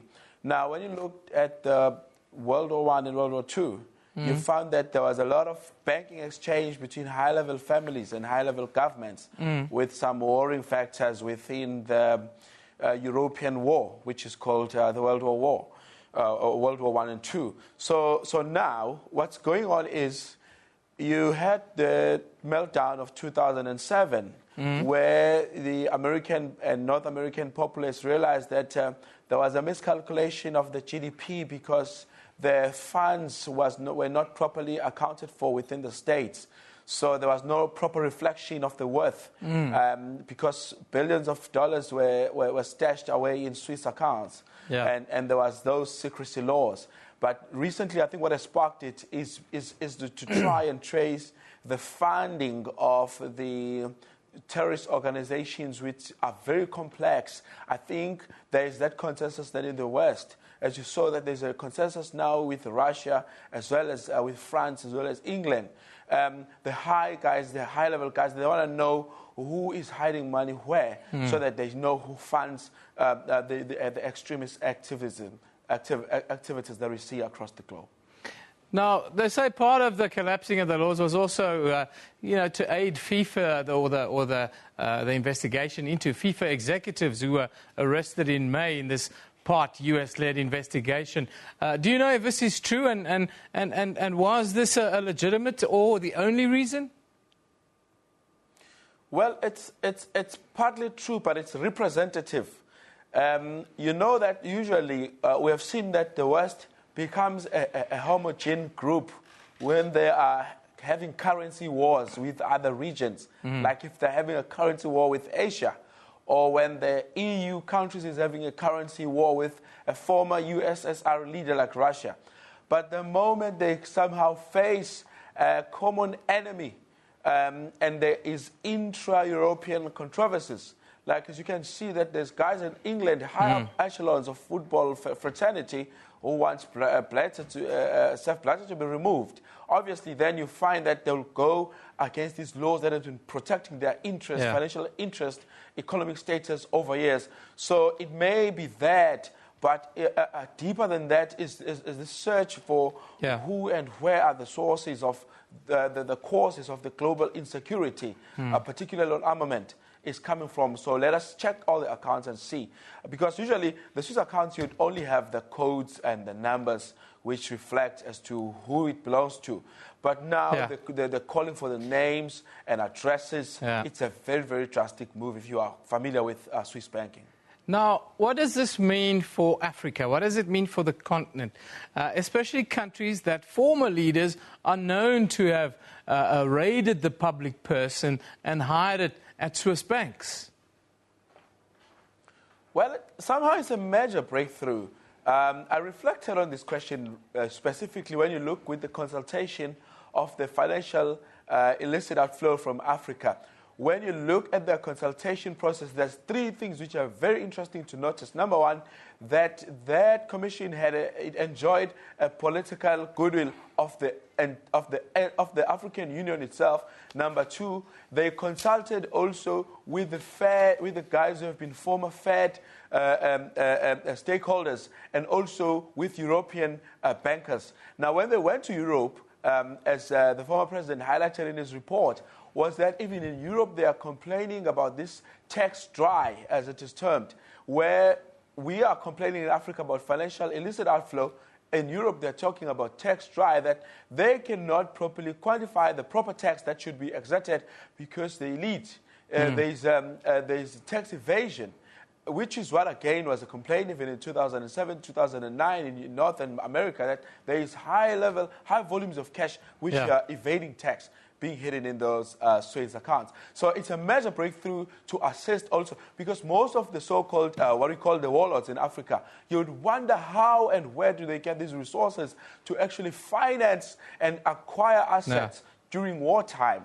Then, because the banking system usually, and the whole commerce where there's volatile and war situations, is usually on a plummet, it's usually on a down low. But you ask yourself, how do the elite can continue to maintain their high status life? But then you realize that, they've been banking in these Swiss accounts. Then it's very interesting now that it's coming to say, let's scrap away the whole secrecy code. In conclusion, Israel, do you expect a lot of capital outflow now to other safe havens, call it that? The Cayman Islands come to mind, some islands in the Caribbean, even in the Cyprus.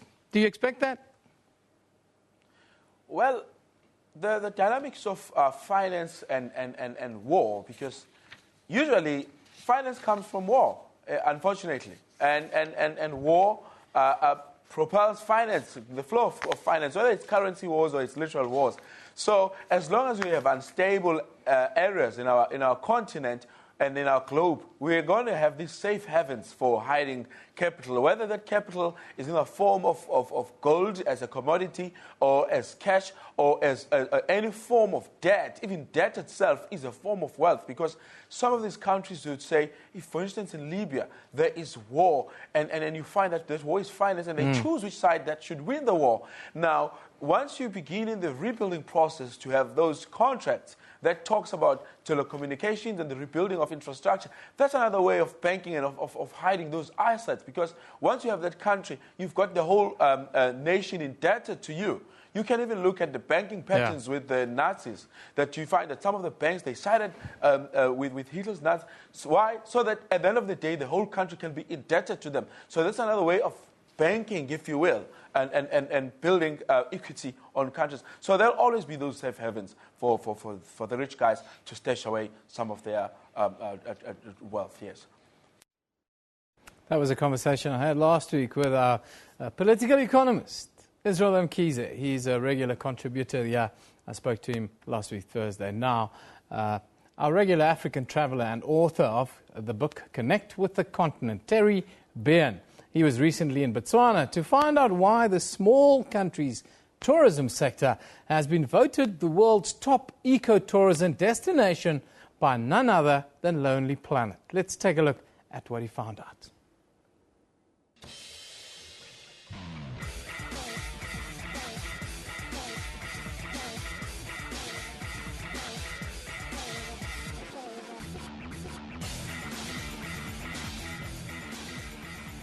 So good day, Newsroom. This is Terry here with Komexi, Head of Corporate Communications for Botswana Tourism.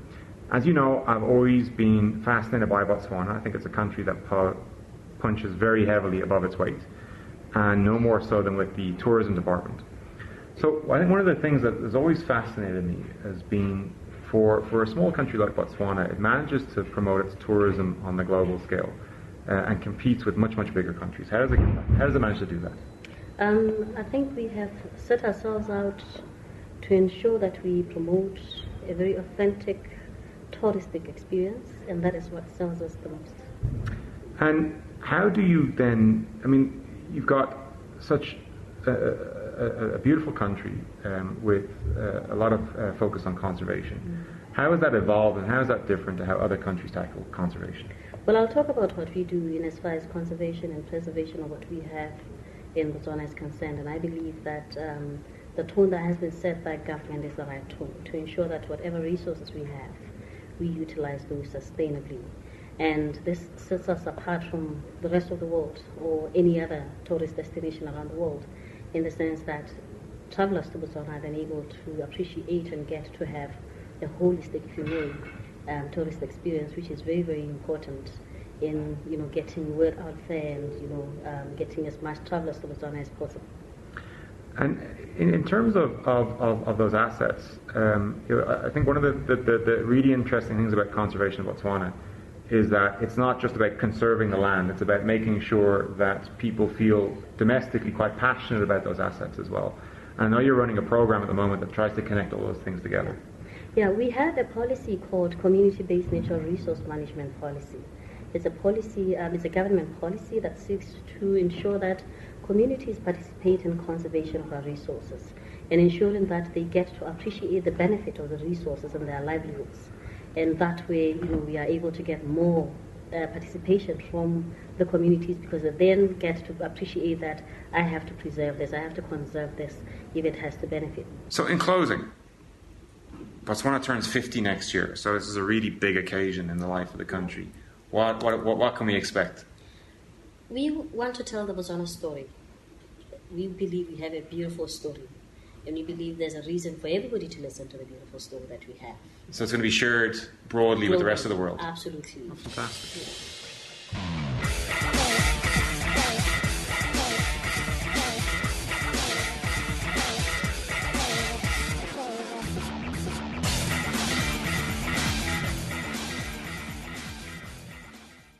Interesting. Botswana voted the world's top ecotourism destination by Lonely Planet. That indeed is a wonderful honor on our neighboring country here from South Africa. Now let's just take a quick look around the continent's headlines. What's in the news? In Lesotho, the Times there reports that in its strongest ever rebuke of the Southern African Development Community, Prime Minister Phakalitha Mosisi's government says the regional body cannot dictate or impose anything on Lesotho, as the South African Development Community is not a court of law.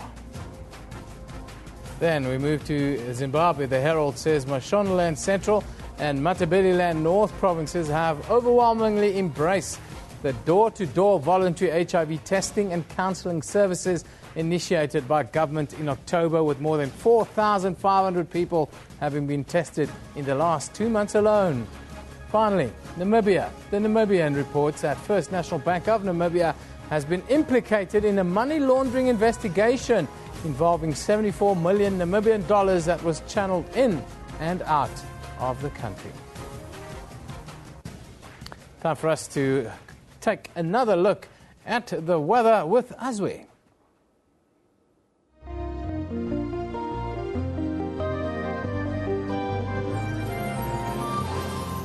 Thanks very much and warm welcome. Let's take a look at your weather details. Starting off with South Africa.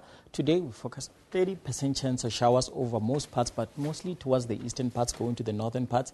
60% chance of those showers sitting over the interior of KwaZulu-Natal, some parts of Mpumalanga and Limpopo. And over Mpumalanga we have a watch of severe thunderstorms over those regions moving to the far northern parts of Gauteng for today. So please do take note of that. You can see something severe again happening over the southern parts of Mozambique, but mostly towards the coastal regions and over the northern interior around Harare over Zimbabwe for today. That is something to note. And tomorrow we're still expecting 30 to 60% chance of showers, but mostly over Zimbabwe and Mozambique. Over South Africa, 30% chance of showers, and along the coastal regions of KwaZulu-Natal. It will be clear over the Cape region for tomorrow, but partly cloudy over the interior going to the northern parts. Temperatures are expected to reach a maximum of 36 over Gaborone with 30% chance of showers for today. Over Pretoria, 32 and 33 over Pietermaritzburg, 26 over Cape Town with sunny skies forecast over those regions. Harare at 28 degrees.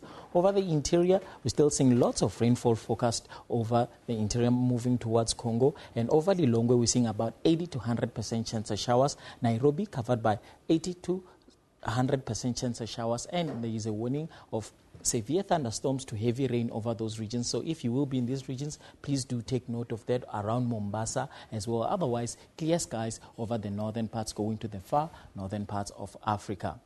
And tomorrow, we're still expecting 30% chance of showers covering most parts, but clear over the interior going to the northern parts. Over the east coastal regions, over Dar es Salaam, we're seeing 30 to 60% chance of showers for tomorrow.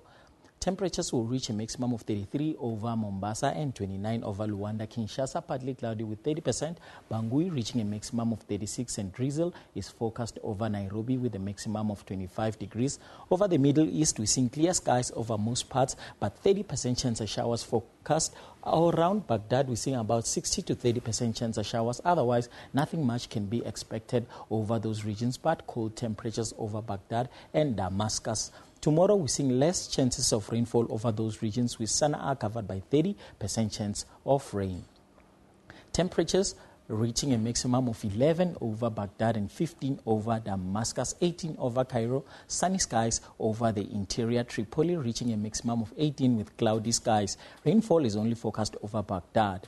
Over the western parts, we're seeing clear skies over the interior, but along the coastal regions, Abidjan covered by 30% chance of rainfall, and Lagos will be clear for today. Tomorrow, we're still expecting similar conditions. No much rainfall is forecast over those regions, but clear over the interior. And your temperatures are expected to reach a maximum of 33 over Lagos with sunny skies. That is all from the Weather Desk. Stay tuned.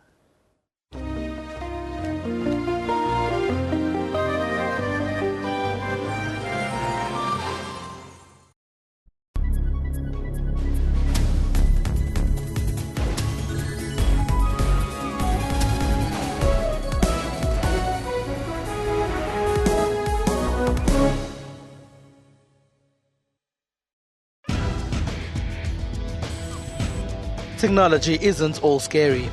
There's also fun stuff like gaming. Lots of women do play games, whether it's on their phones or their tablets. Then there are Africans who are using new tools to make other people's lives much easier. We typed the whole CV on a small, QWERTY Nokia phone. For all these and other technology and social media news, join me, Spumelele Zondi, every Sunday at 7:30 p.m. Central African Time on SABC News. Media Monitor, your weekly media news review program. It was squashed some few months back, but obviously this is something that is going to hang around Pravin until it is actually dealt with. If he didn't know, then he wasn't doing his job. In it, she described how the man's hair was frozen, although the man has no hair. is anybody volunteering to go to jail for him. That is not how the law works. This particular matter makes us really look like a serious banana republic. Unpacking headlines and giving analysis on topical issues. Sundays at 9 a.m. only on the SABC News channel.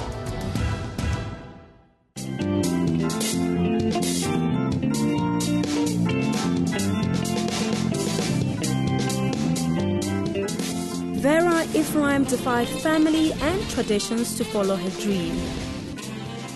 Decided that I'm going to prove to them that they were wrong. The first breakthrough came in when she was studying and touring in Europe. That was my first breakthrough. Generations was her first television debut in South Africa. It was my first gig. I was very excited. I was very happy. I said, yeah, this is confirmation I'm at the right place. After pain, rejection, and suffering, her dream became a reality. I followed my path, and I'm happy and grateful and blessed. Join your host, Wileng Mulabati, on Rupilong every Friday at 17:30.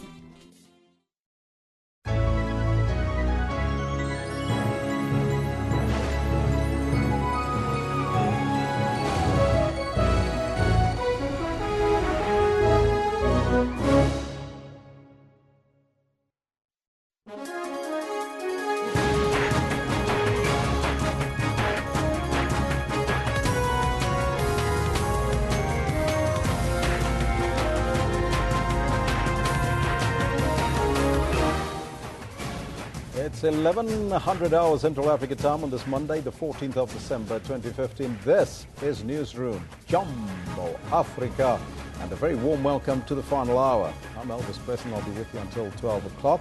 You have to stay with us as we broadcast live from our Auckland Park studios, Johannesburg, South Africa, to the rest of the African continent. We're also streaming live on YouTube, with the entire show available now on our YouTube channel. But first, let's take a look at all your headlines.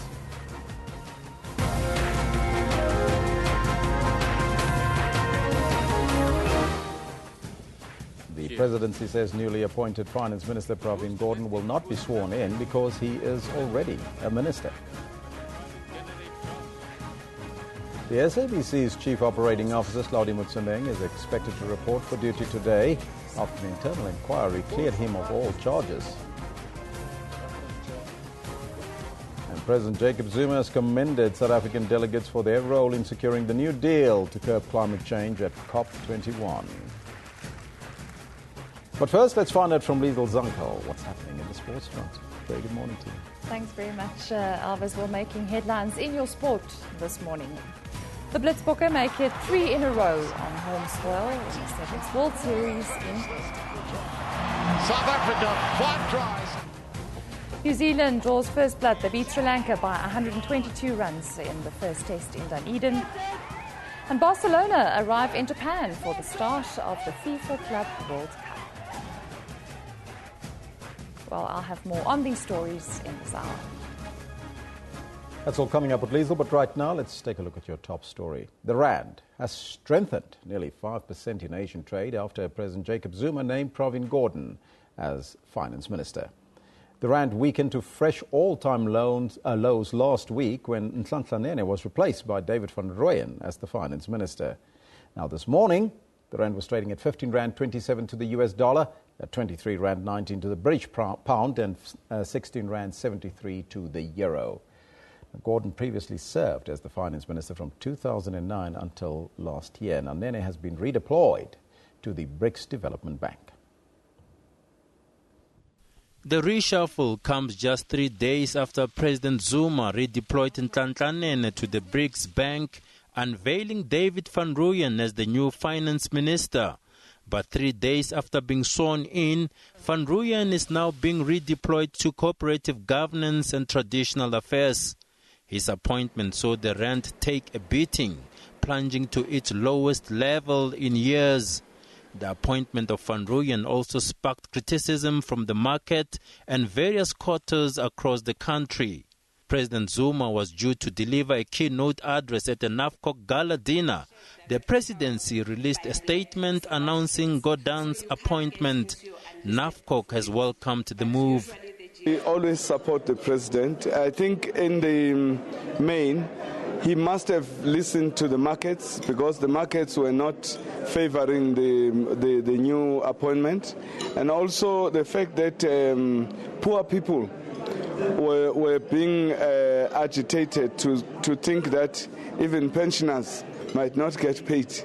So we believe that a lot of capital was lost by South Africa, and therefore it was a correct thing that the president was able to reconsider the position and bring on board someone with experience. Meanwhile, Gordon's record in the public service speaks for itself. During his tenure at Revenue Services, the country's collection systems saw a marked improvement. It's not the first time that Gordon has been at Treasury. He served as Finance Minister between 2009 and 2014. Janji Chauke, SABC News. President Jacob Zuma has repeated his call for unity within the ANC. He addressed the closing of the 12th Mpumalanga ANC Congress in Mbombela. Provincial Chairperson David Mabuza was re-elected unopposed for a third term. Wrapping up the 12th Mpumalanga ANC Congress, President Zuma addressed the 1,700 delegates. He called for unity within the party. Differences and contestations in the ANC are not new. They are as old as the ANC itself. The outcomes of every ANC conference must seek to rehabilitate us back to the timeless values of our movement. Zuma hailed the ANC in Mpumalanga for holding a successful conference. The province's top 5 leaders were elected unopposed. The president also urged delegates to start garnering support for next year's local government elections.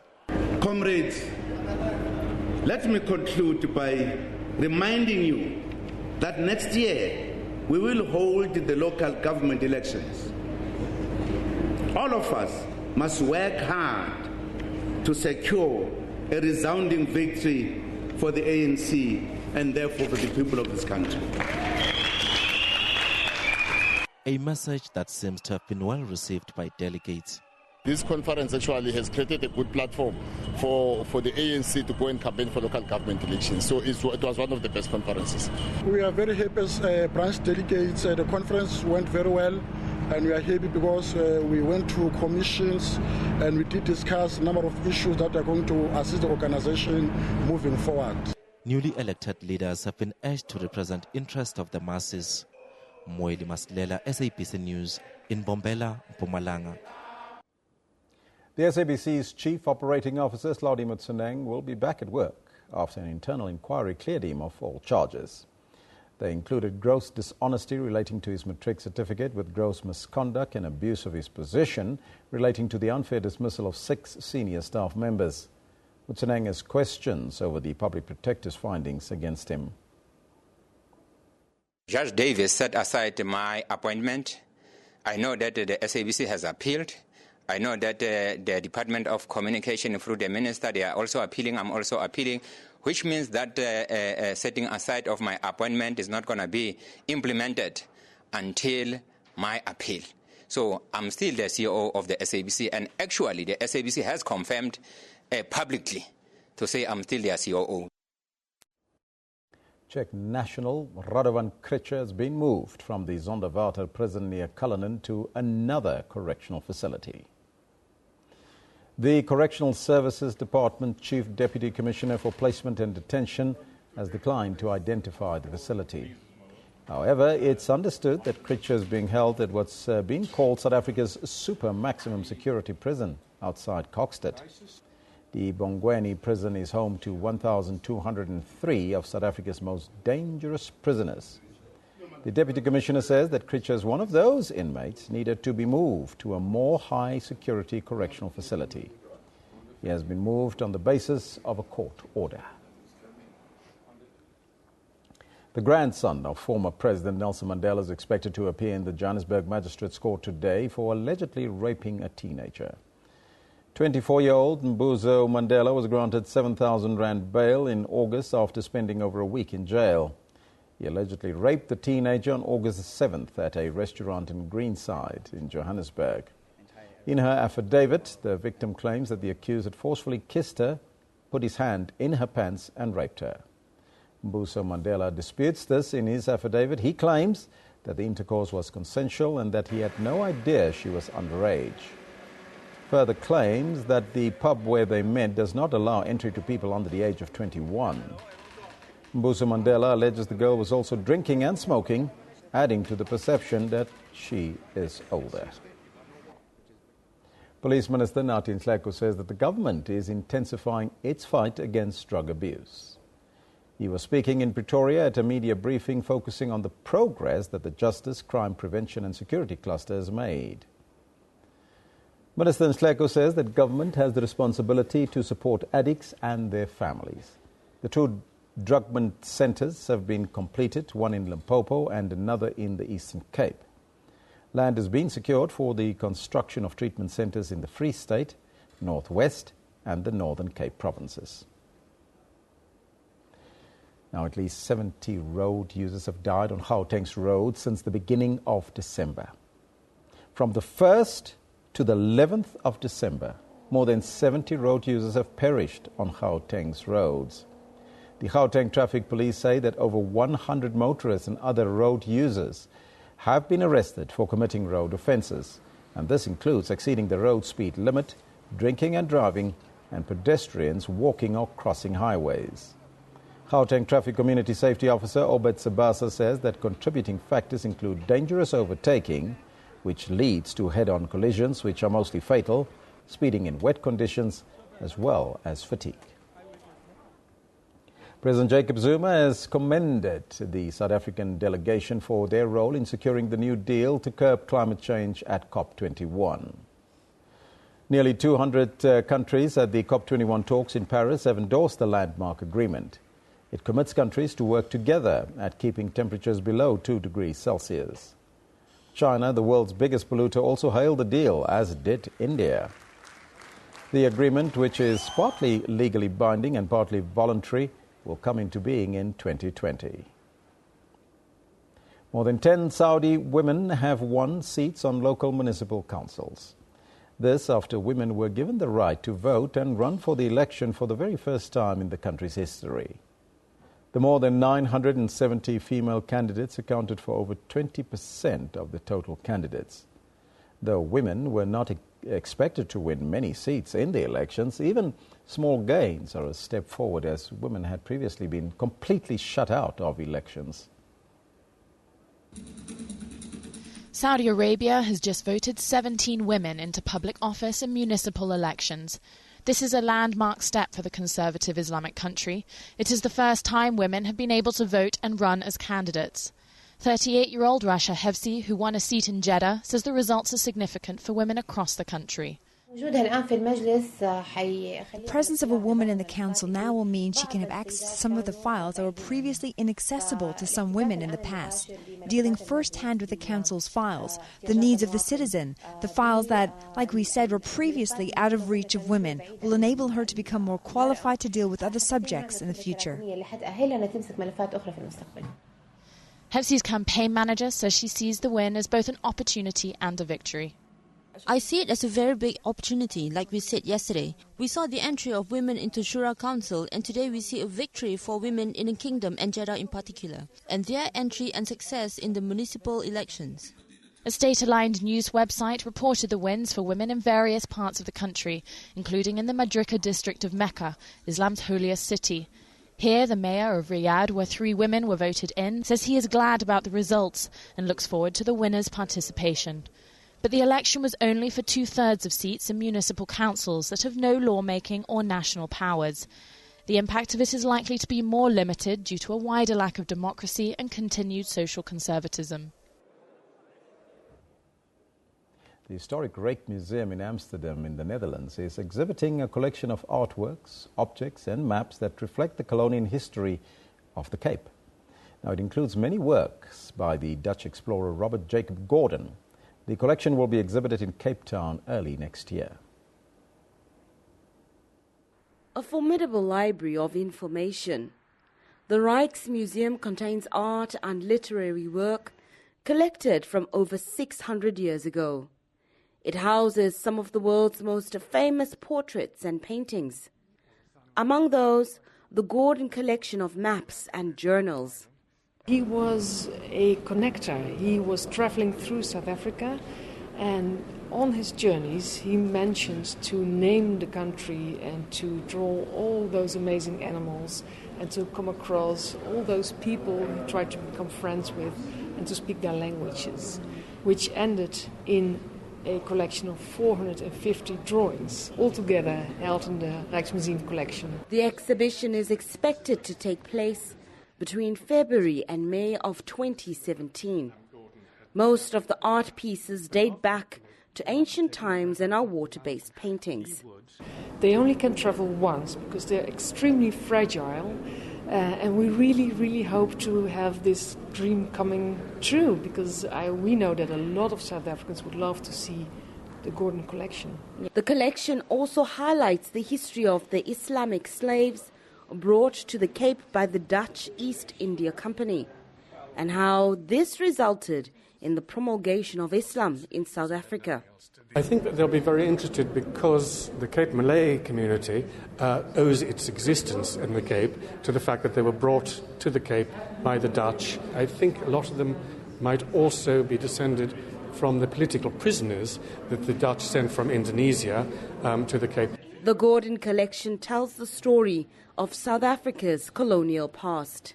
The Department of Arts and Culture is looking to repatriate works of art that have been kept abroad over the years.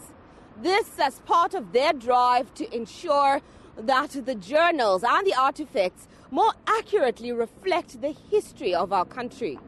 Nozintombi Mia, SABC News in the Netherlands.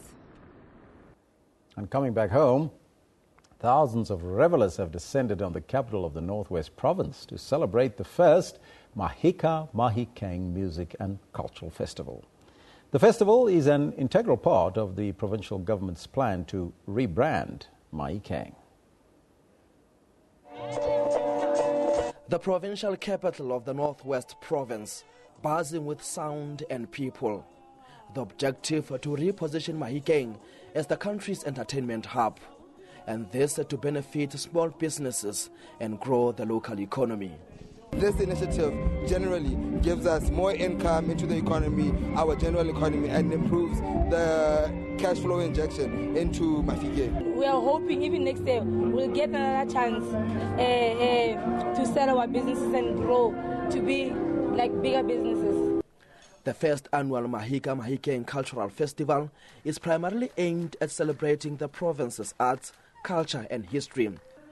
The Motswako music, a hip-hop genre which originates in Mahikeng and went to dominate music charts in the country and on the continent, is to be given priority as the province rebrands itself. What we started off just as little kids, crazy little kids, just not knowing what they're doing, is now being taken seriously on this level.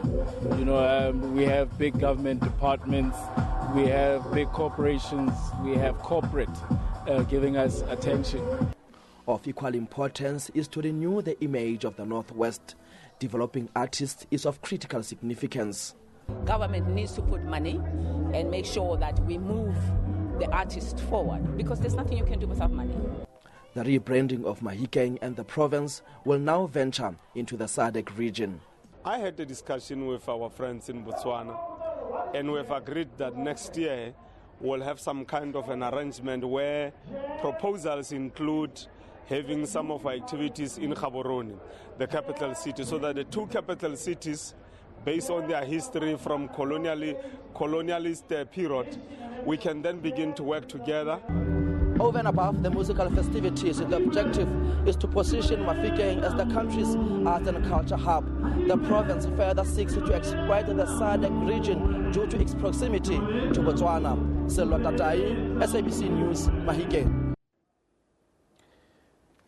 South Africa's President Jacob Zuma was not pushed into appointing Pravin Gordon as the new finance minister. So says the African National Congress. But we'll have more on that just after this, because Evan will be back with your regional take right here on Channel 404 Newsroom.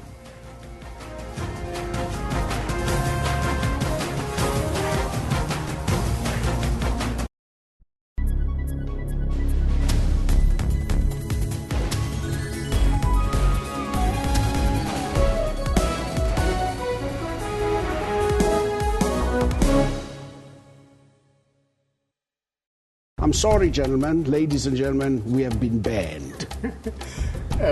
It didn't happen to me on that day because I was already in jail when it happened. I was scared that when I get back to Joburg, I was going to be arrested. Well, I wasn't. Who are you asking? You're looking at me? Yes, Zubaida, I'm talking to you. So the old fuddy-duddies like Dennis and me will remain there. I just want to say, Joe, that the thing about... Damn, go on, and it's coming back to me. So much more than just the Legal and Rights show. Join Dumile Mateza every Sunday at 2 p.m. only on the SABC News channel.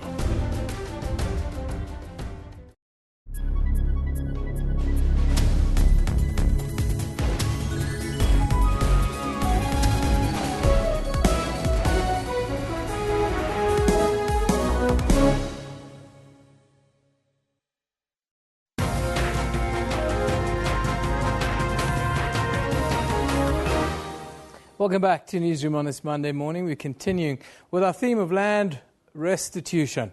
Now, the Commission on Restitution of Land Rights in Mpumalanga has successfully started to respond to the call to fast-track land claims. This comes after the Minister of Rural Development and Land Reform, Gugile Nkwinti's announcement that the land reform process has been reopened for those who did not make the 31 December 1998 cutoff date. The new deadline to lodge land claims was now the 30th of June 2019 for those who were dispossessed of their property after the Land Act of 19 June 1913. It's estimated that at least 3.5 million people were forcibly removed from their land as a result of colonialism and racially discriminatory laws or practices that were implemented after 1913. Now, the MEC for Agriculture and Rural Development in Mpumalanga Province, Mr. Andries Gamede, he's with us this morning. A very good morning to you, Mr. Gamede. Thanks for joining us. Yeah, morning and morning to your listeners. Mr. Gamede, just give us the latest. You seem to have made some progress with the restitution process in the province of Mpumalanga. Just give us an overview. No, I think one of the biggest issues in Mpumalanga is that I think we have been too successful. Since the inception of the program, we have actually, as government in Mpumalanga, spent about 6 billion rand. We have actually restituted about 492,000 hectares of land, and we have actually made about close to about 500 million rand on financial settlement. So out of these successes, people have been flocking to our offices, more especially since the period that we have actually opened the process of restitution. I think out of the success, one of the major challenges that we did not foresee was the issue around, once we have given people land, the process of trying to make sure that they become good farmers. And I think that's where the process lay. The second challenge that I think we might have underestimated was the issue around training the community property associations, which are actually responsible for some of management of this land. So you find that there are conflict within these community property associations and the trust. So probably with the success that we have made, I think we in Mpumalanga were one of the biggest that we have received a slice of the budget. As I've just indicated that we are already sitting at about 6 billion rand and 492 hectares of land that we have reached. The biggest challenge that we should be trying to is, one, to ensure that the people are actually trained to become farmers, and that process was lacking. I think we moved ahead fast in restituting land, and those farmers that we bought land from, they moved out of the land, and some of the land is actually not useful at this point in time. So we need to increase that capacity. We need to make sure that we resuscitate in the majority this community property association. But otherwise, the program is doing very well. But the other challenges, I'm saying that out of the 7,000 land claims that we did receive, we have actually settled about 3,000, 600. And in that process, one of the other challenges was that our capacity as a state maybe was not that much moving forward in terms of ensuring that the people that were coming into the offices and those that have no claims, the report back and the communication, we should actually try to step up that, and I'm sure we will be okay. Mr. Khamede, why do you think the process has been so much more successful in Mpumalanga than elsewhere? I think one is that we have actually tried in the most to work with community structures. And in the majority, these areas that we are talking about, that's why you see a lot of stability in the rural areas, because most of the people, as I'm saying, in Mpumalanga, they do have the land. The issue now is to say, how do you manage the land? You remember that we actually settled one of the biggest claims, which was about 1 billion rand Malamala in Mpumalanga. So, but some of these farms, they've got plantations, some have got maize mill. So they are viable businesses, but we have handed over to people that were actually not ready. And I think as a state, we must accept that challenge, that we should find a way of saying what can be done then to ensure that we train the community property associations, we train the people, because a business, you can't throw a business and take out the business person who was actually running the farm and hand it over to me as Gamet and hope that I'm going to move forward. So those are the biggest challenges around land restitution. And the information about those people who have claimed, how do we go back and make sure we give them update to say, look, you submitted your claim on this date, this is what we are doing. You submitted your claims, your claim have failed because one or two or three issues have not been part of your application. So those are some of the biggest challenges. So a lot of people, when you hear about this, it's about information to say, what is happening with my claim? I want to ask you in conclusion around farm evictions, because that kind of ties in directly with what we're talking about. How are you dealing with farm evictions in the province? Actually, the department, we have got lawyers who are actually specifically dealing with whoever is evicted in the province. They can immediately, when we continue doing this in our public meetings to inform people and give them the telephone numbers, immediately we are evicted, there's a free service that we are providing as a department of lawyers that can take up your case. But however, on top of that, we are working with the farm unions to make sure that there's proper coordination, and we have mediation before. Already there's a law now that is actually strengthening our case, because we have started the process in Mpumalanga about mediating to say if there's an issue, we call the farmer, but there are areas, I must say, that there are still challenges, but it's a matter that we're working on. Is a communal piece. You would know that land is about politics. We are in this country where we are today because a lot of our people were dispossessed of land. So it will remain an issue in the politics of body of the country as going forward.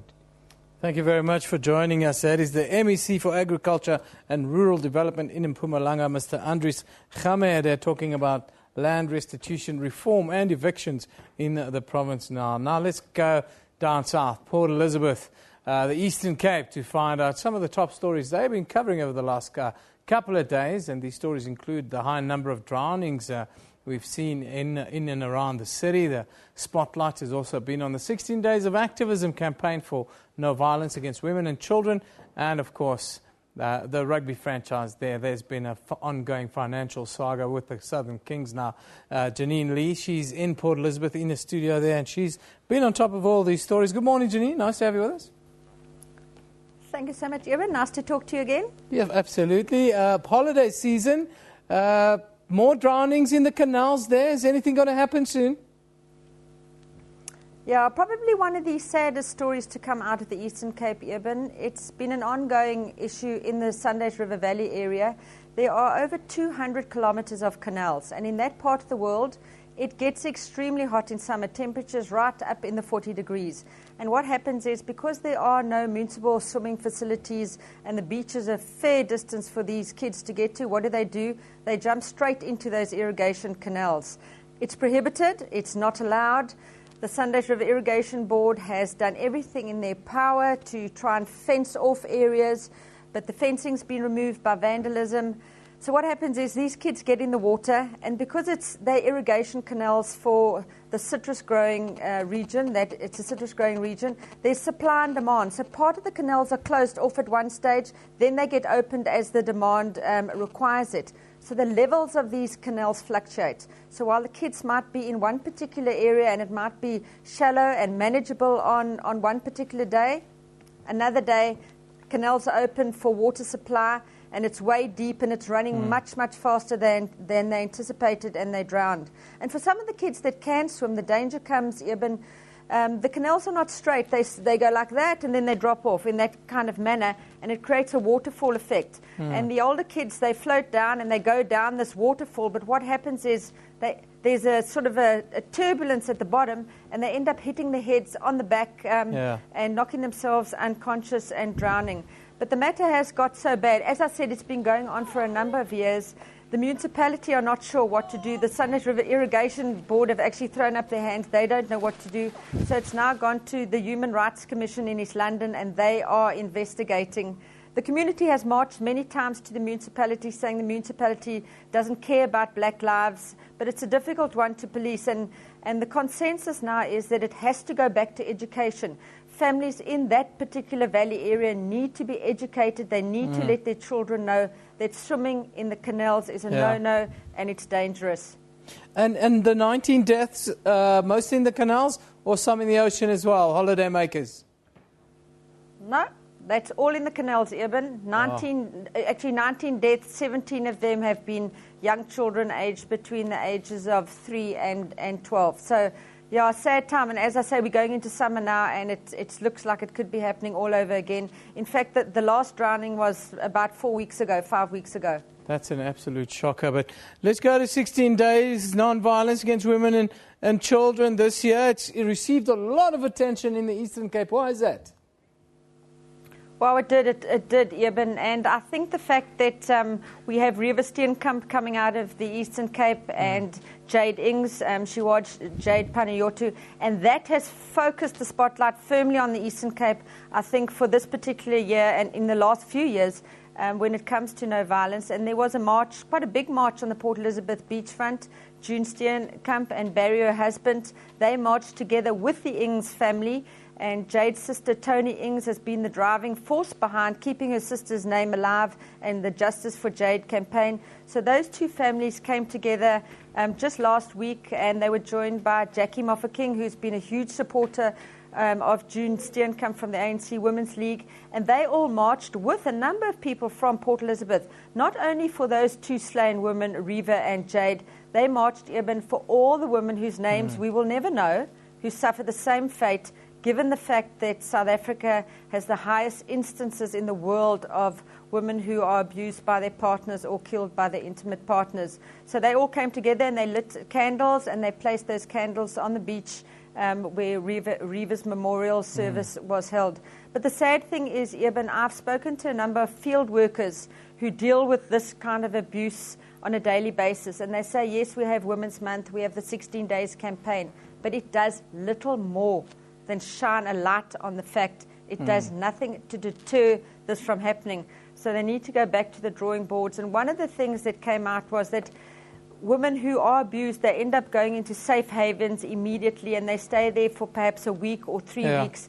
But then when they leave, they've got nowhere else to go. So what happens is, because they are generally dependent on the person who has abused them, they go straight back to that person. So what the field workers are saying is that hopefully government can maybe start thinking about, a halfway house, the next step for people who have been in the haven immediately after their abuse, where they can go to a halfway house, where they can get skilled, where they can get trained, so they can get a little bit independent and maybe not feel that the place they have to go back to is the very place where they're being beaten. Absolutely. Now, in conclusion, the King's financial woes tend to continue down in the Eastern Cape. We're weeks away from the start of Super Rugby. What's the latest with the Kings, Janine?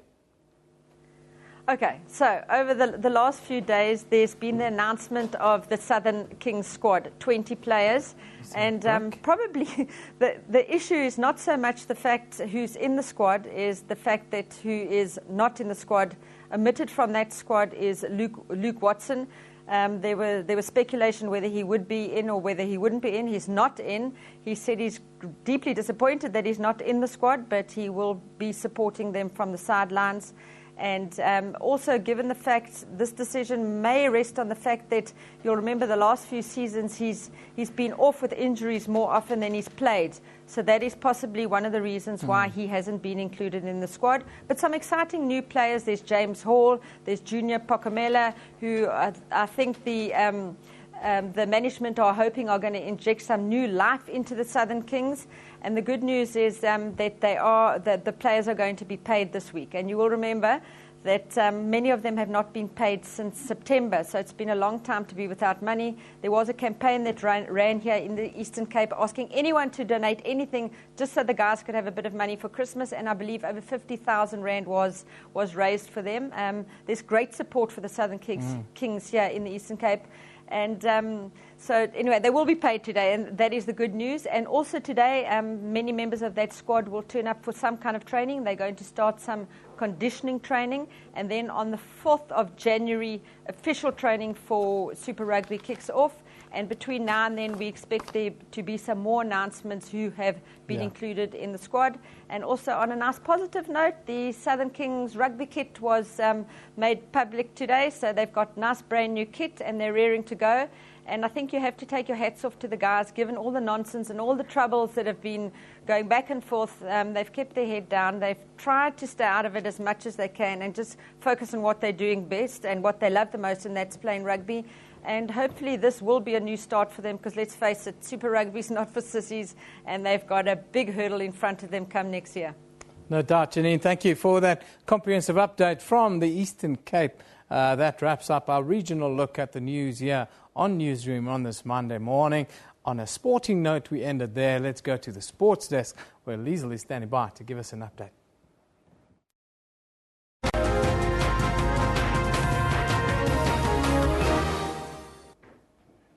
Well, we start with rugby. The Blitzbokke have joined Fiji at the top of the log of the World Rugby 7 Series. This follows their 29-14 Cup final win over Argentina in Cape Town on Sunday. Let's take a look at some of the highlights of yesterday's final. Which direction do they go? The Argentines decide to wait in one line. Well, maybe that's the undoing, because here comes Speckman. Brilliant running by the right winger. Training ground move that worked to perfection. Geduld, the little grubber kick through. The chase from Sinatla. Here he comes. Jet shoes himself. Great bounce, great try. Colby, the little flick, and quickly out it comes to Geduld. He hasn't been shy to use little grubber kicks every now and then. Now Sinatla flying for the corner. What pace this guy's got. It's not easy to run around a man. This is really going to be a tough call for them. There's less than a minute left now. Colby, lovely step there. Now he's got the jet shoes that you want to. Will he take his man on? He's done that. The little pass. A great team drive. What a finish this. Benjamin on his replacement. And the score of the try. It's an unbelievable vibe in the stadium, and thanks to the people for coming out to support us. I think if you get a crowd like that behind you for every single game, then you always get yourself up for the game, and it's a little bit extra motivation. So thank you very much. It was incredible, and this win is for the people that came out to support us. The crowd pulled us through, and they give us the intensity and the attitude to come back and play for them, man. Absolutely fantastic. It's my first cup win, and especially to do it in Cape Town in front of our friends and family. It's absolutely fantastic. It's a sellout from day one and to day two. The New Zealand cricket team has drawn first blood in the Test series against Sri Lanka in Dunedin. The Kiwis recorded an emphatic 122-run victory after lunch on day 5 to take a 1-0 lead in the two-match series. Sri Lanka resumed their second innings on 109 for 3 on the morning of the fifth day in Dunedin, still 295 runs behind. And on a lifeless University Oval surface, the Kiwi seamers struggled to take wickets as Dinesh Chandimal and captain Angelo Matthews looked comfortable at the crease, scoring with ease and rotating the strike. The pair shared a 56-run stand before an unlikely hero, Neil Wagner, made the breakthrough for the home side.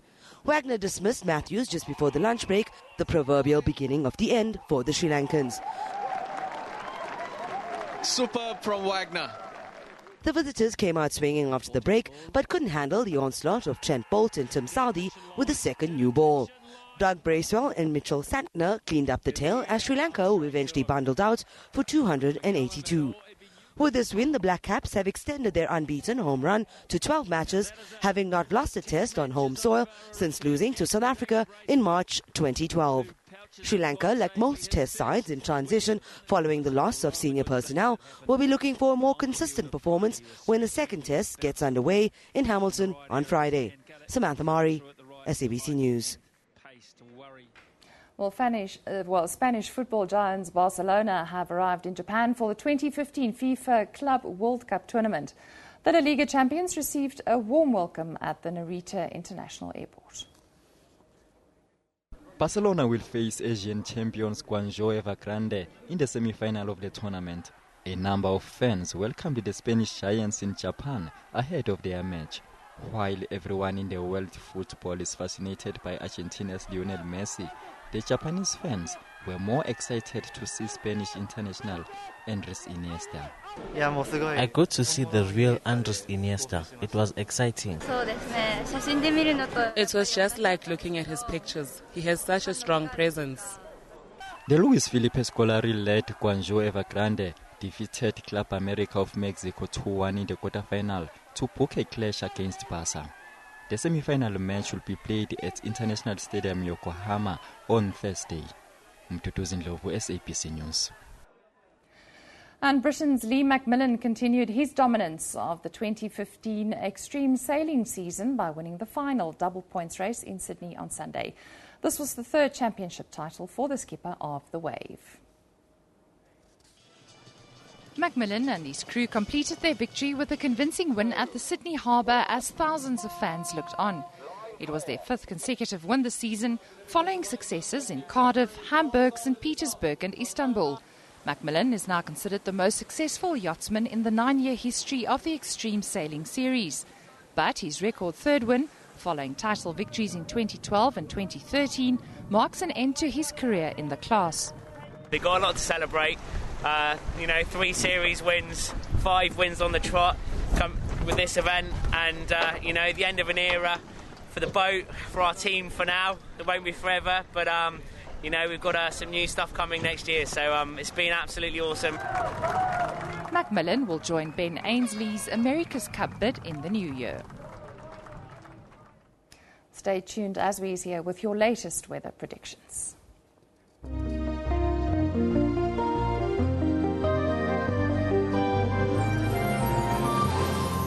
Thanks very much and warm welcome. Let's take a look at your weather details. Starting off with South Africa. Today we forecast 30% chance of showers over most parts, but mostly towards the eastern parts going to the northern parts.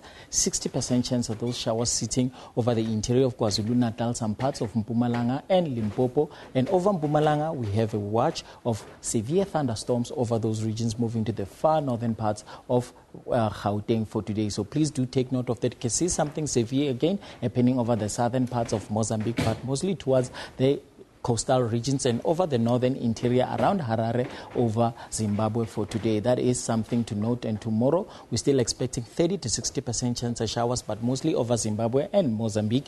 Over South Africa, 30% chance of showers, and along the coastal regions of KwaZulu-Natal. It will be clear over the Cape region for tomorrow, but partly cloudy over the interior going to the northern parts.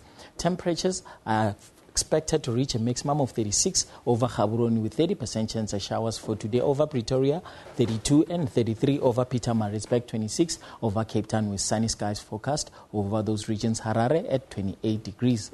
Over the interior, we're still seeing lots of rainfall forecast over the interior moving towards Congo. And over Lilongwe, we're seeing about 80 to 100% chance of showers. Nairobi covered by 80 to 100% chance of showers, and there is a warning of severe thunderstorms to heavy rain over those regions. So if you will be in these regions, please do take note of that around Mombasa as well. Otherwise, clear skies over the northern parts going to the far northern parts of Africa. And tomorrow, we're still expecting 30% chance of showers covering most parts, but clear over the interior going to the northern parts. Over the east coastal regions over Dar es Salaam, we're seeing 30 to 60% chance of showers for tomorrow. Temperatures will reach a maximum of 33 over Mombasa and 29 over Luanda. Kinshasa, partly cloudy with 30%. Bangui reaching a maximum of 36, and drizzle is forecast over Nairobi with a maximum of 25 degrees. Over the Middle East, we're seeing clear skies over most parts, but 30% chance of showers forecast. Around Baghdad, we're seeing about 60 to 30% chance of showers. Otherwise, nothing much can be expected over those regions, but cold temperatures over Baghdad and Damascus. Tomorrow, we're seeing less chances of rainfall over those regions, with Sana'a covered by 30% chance of rain. Temperatures reaching a maximum of 11 over Baghdad and 15 over Damascus, 18 over Cairo, sunny skies over the interior. Tripoli reaching a maximum of 18 with cloudy skies. Rainfall is only forecast over Baghdad. Over the western parts, we're seeing clear skies over the interior, but along the coastal regions, Abidjan covered by 30% chance of rainfall, and Lagos will be clear for today. Tomorrow, we're still expecting similar conditions. No much rainfall is forecast over those regions, but clear over the interior. And your temperatures are expected to reach a maximum of 33 over Lagos with sunny skies. That is all from the Weather Desk. Stay tuned.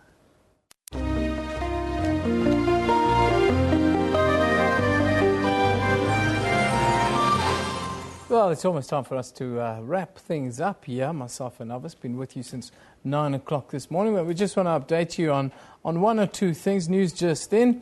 That is the case against one of former President Nelson Mandela's grandsons has been set down for trial in March of next year. That's in the Johannesburg Magistrates Court. The 24-year-old is accused of raping a teenage girl at a popular restaurant in Greenside, Johannesburg in August of this year. The teenager claimed in an affidavit that he forcibly kissed and raped her in a cubicle of one of the restaurant's bathrooms. But he denies this, saying the intercourse was consensual and that he had no idea that she was underage. He alleges the girl was drinking and smoking at the restaurant, which led him to believe that she was much older than she claims now. Now, let us also remind you that our focus for today was land claims. It is estimated that at least 3.5 million South Africans were forcibly removed from their land as a result of the Native Land Act of 1913, which effectively reserved 87% of the land in the country for the white minority. The first land claims were opened between 1994 and 1998.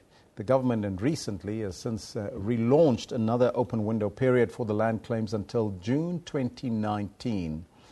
Not so long ago, we talked to the Chief Land Claims Commissioner, Nomfundo Ntloko Gobod, and she told us how people would benefit on the issue of the reopening of the land claims.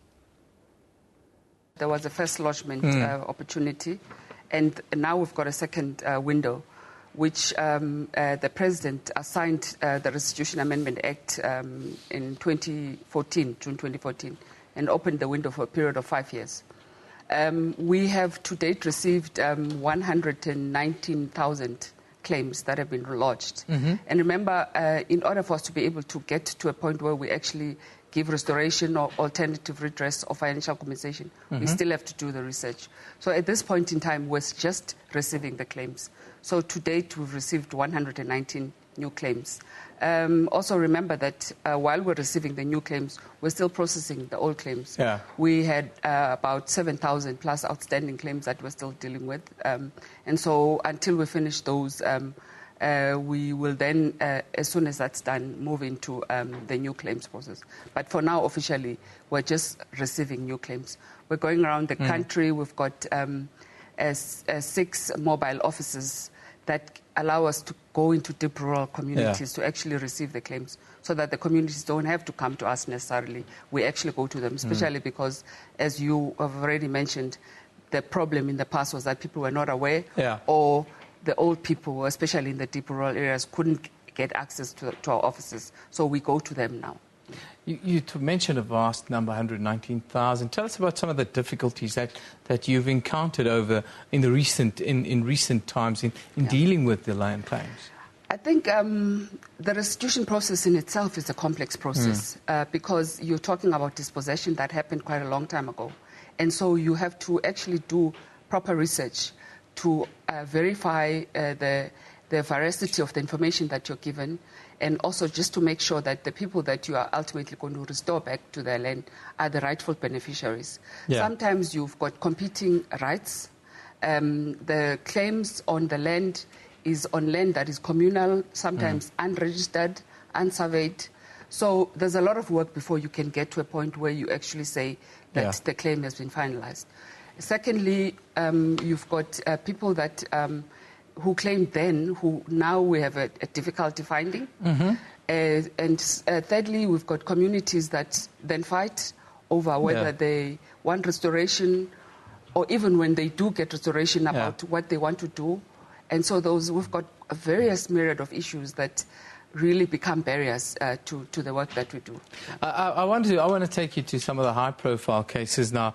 It's reported that the Zulu monarch is claiming almost the entire KwaZulu-Natal, parts of the Free State, and even parts of Mpumalanga in his submission. How far is this submission, and how do you view this submission? It's actually quite interesting because we haven't received a claim from the king yet. Okay. So we will receive his claim just like any other claim, and it will be researched and determination will be made on the whether the claim is valid or not.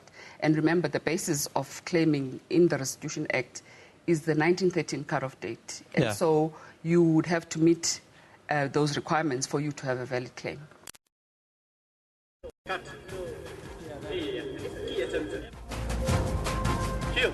What is that?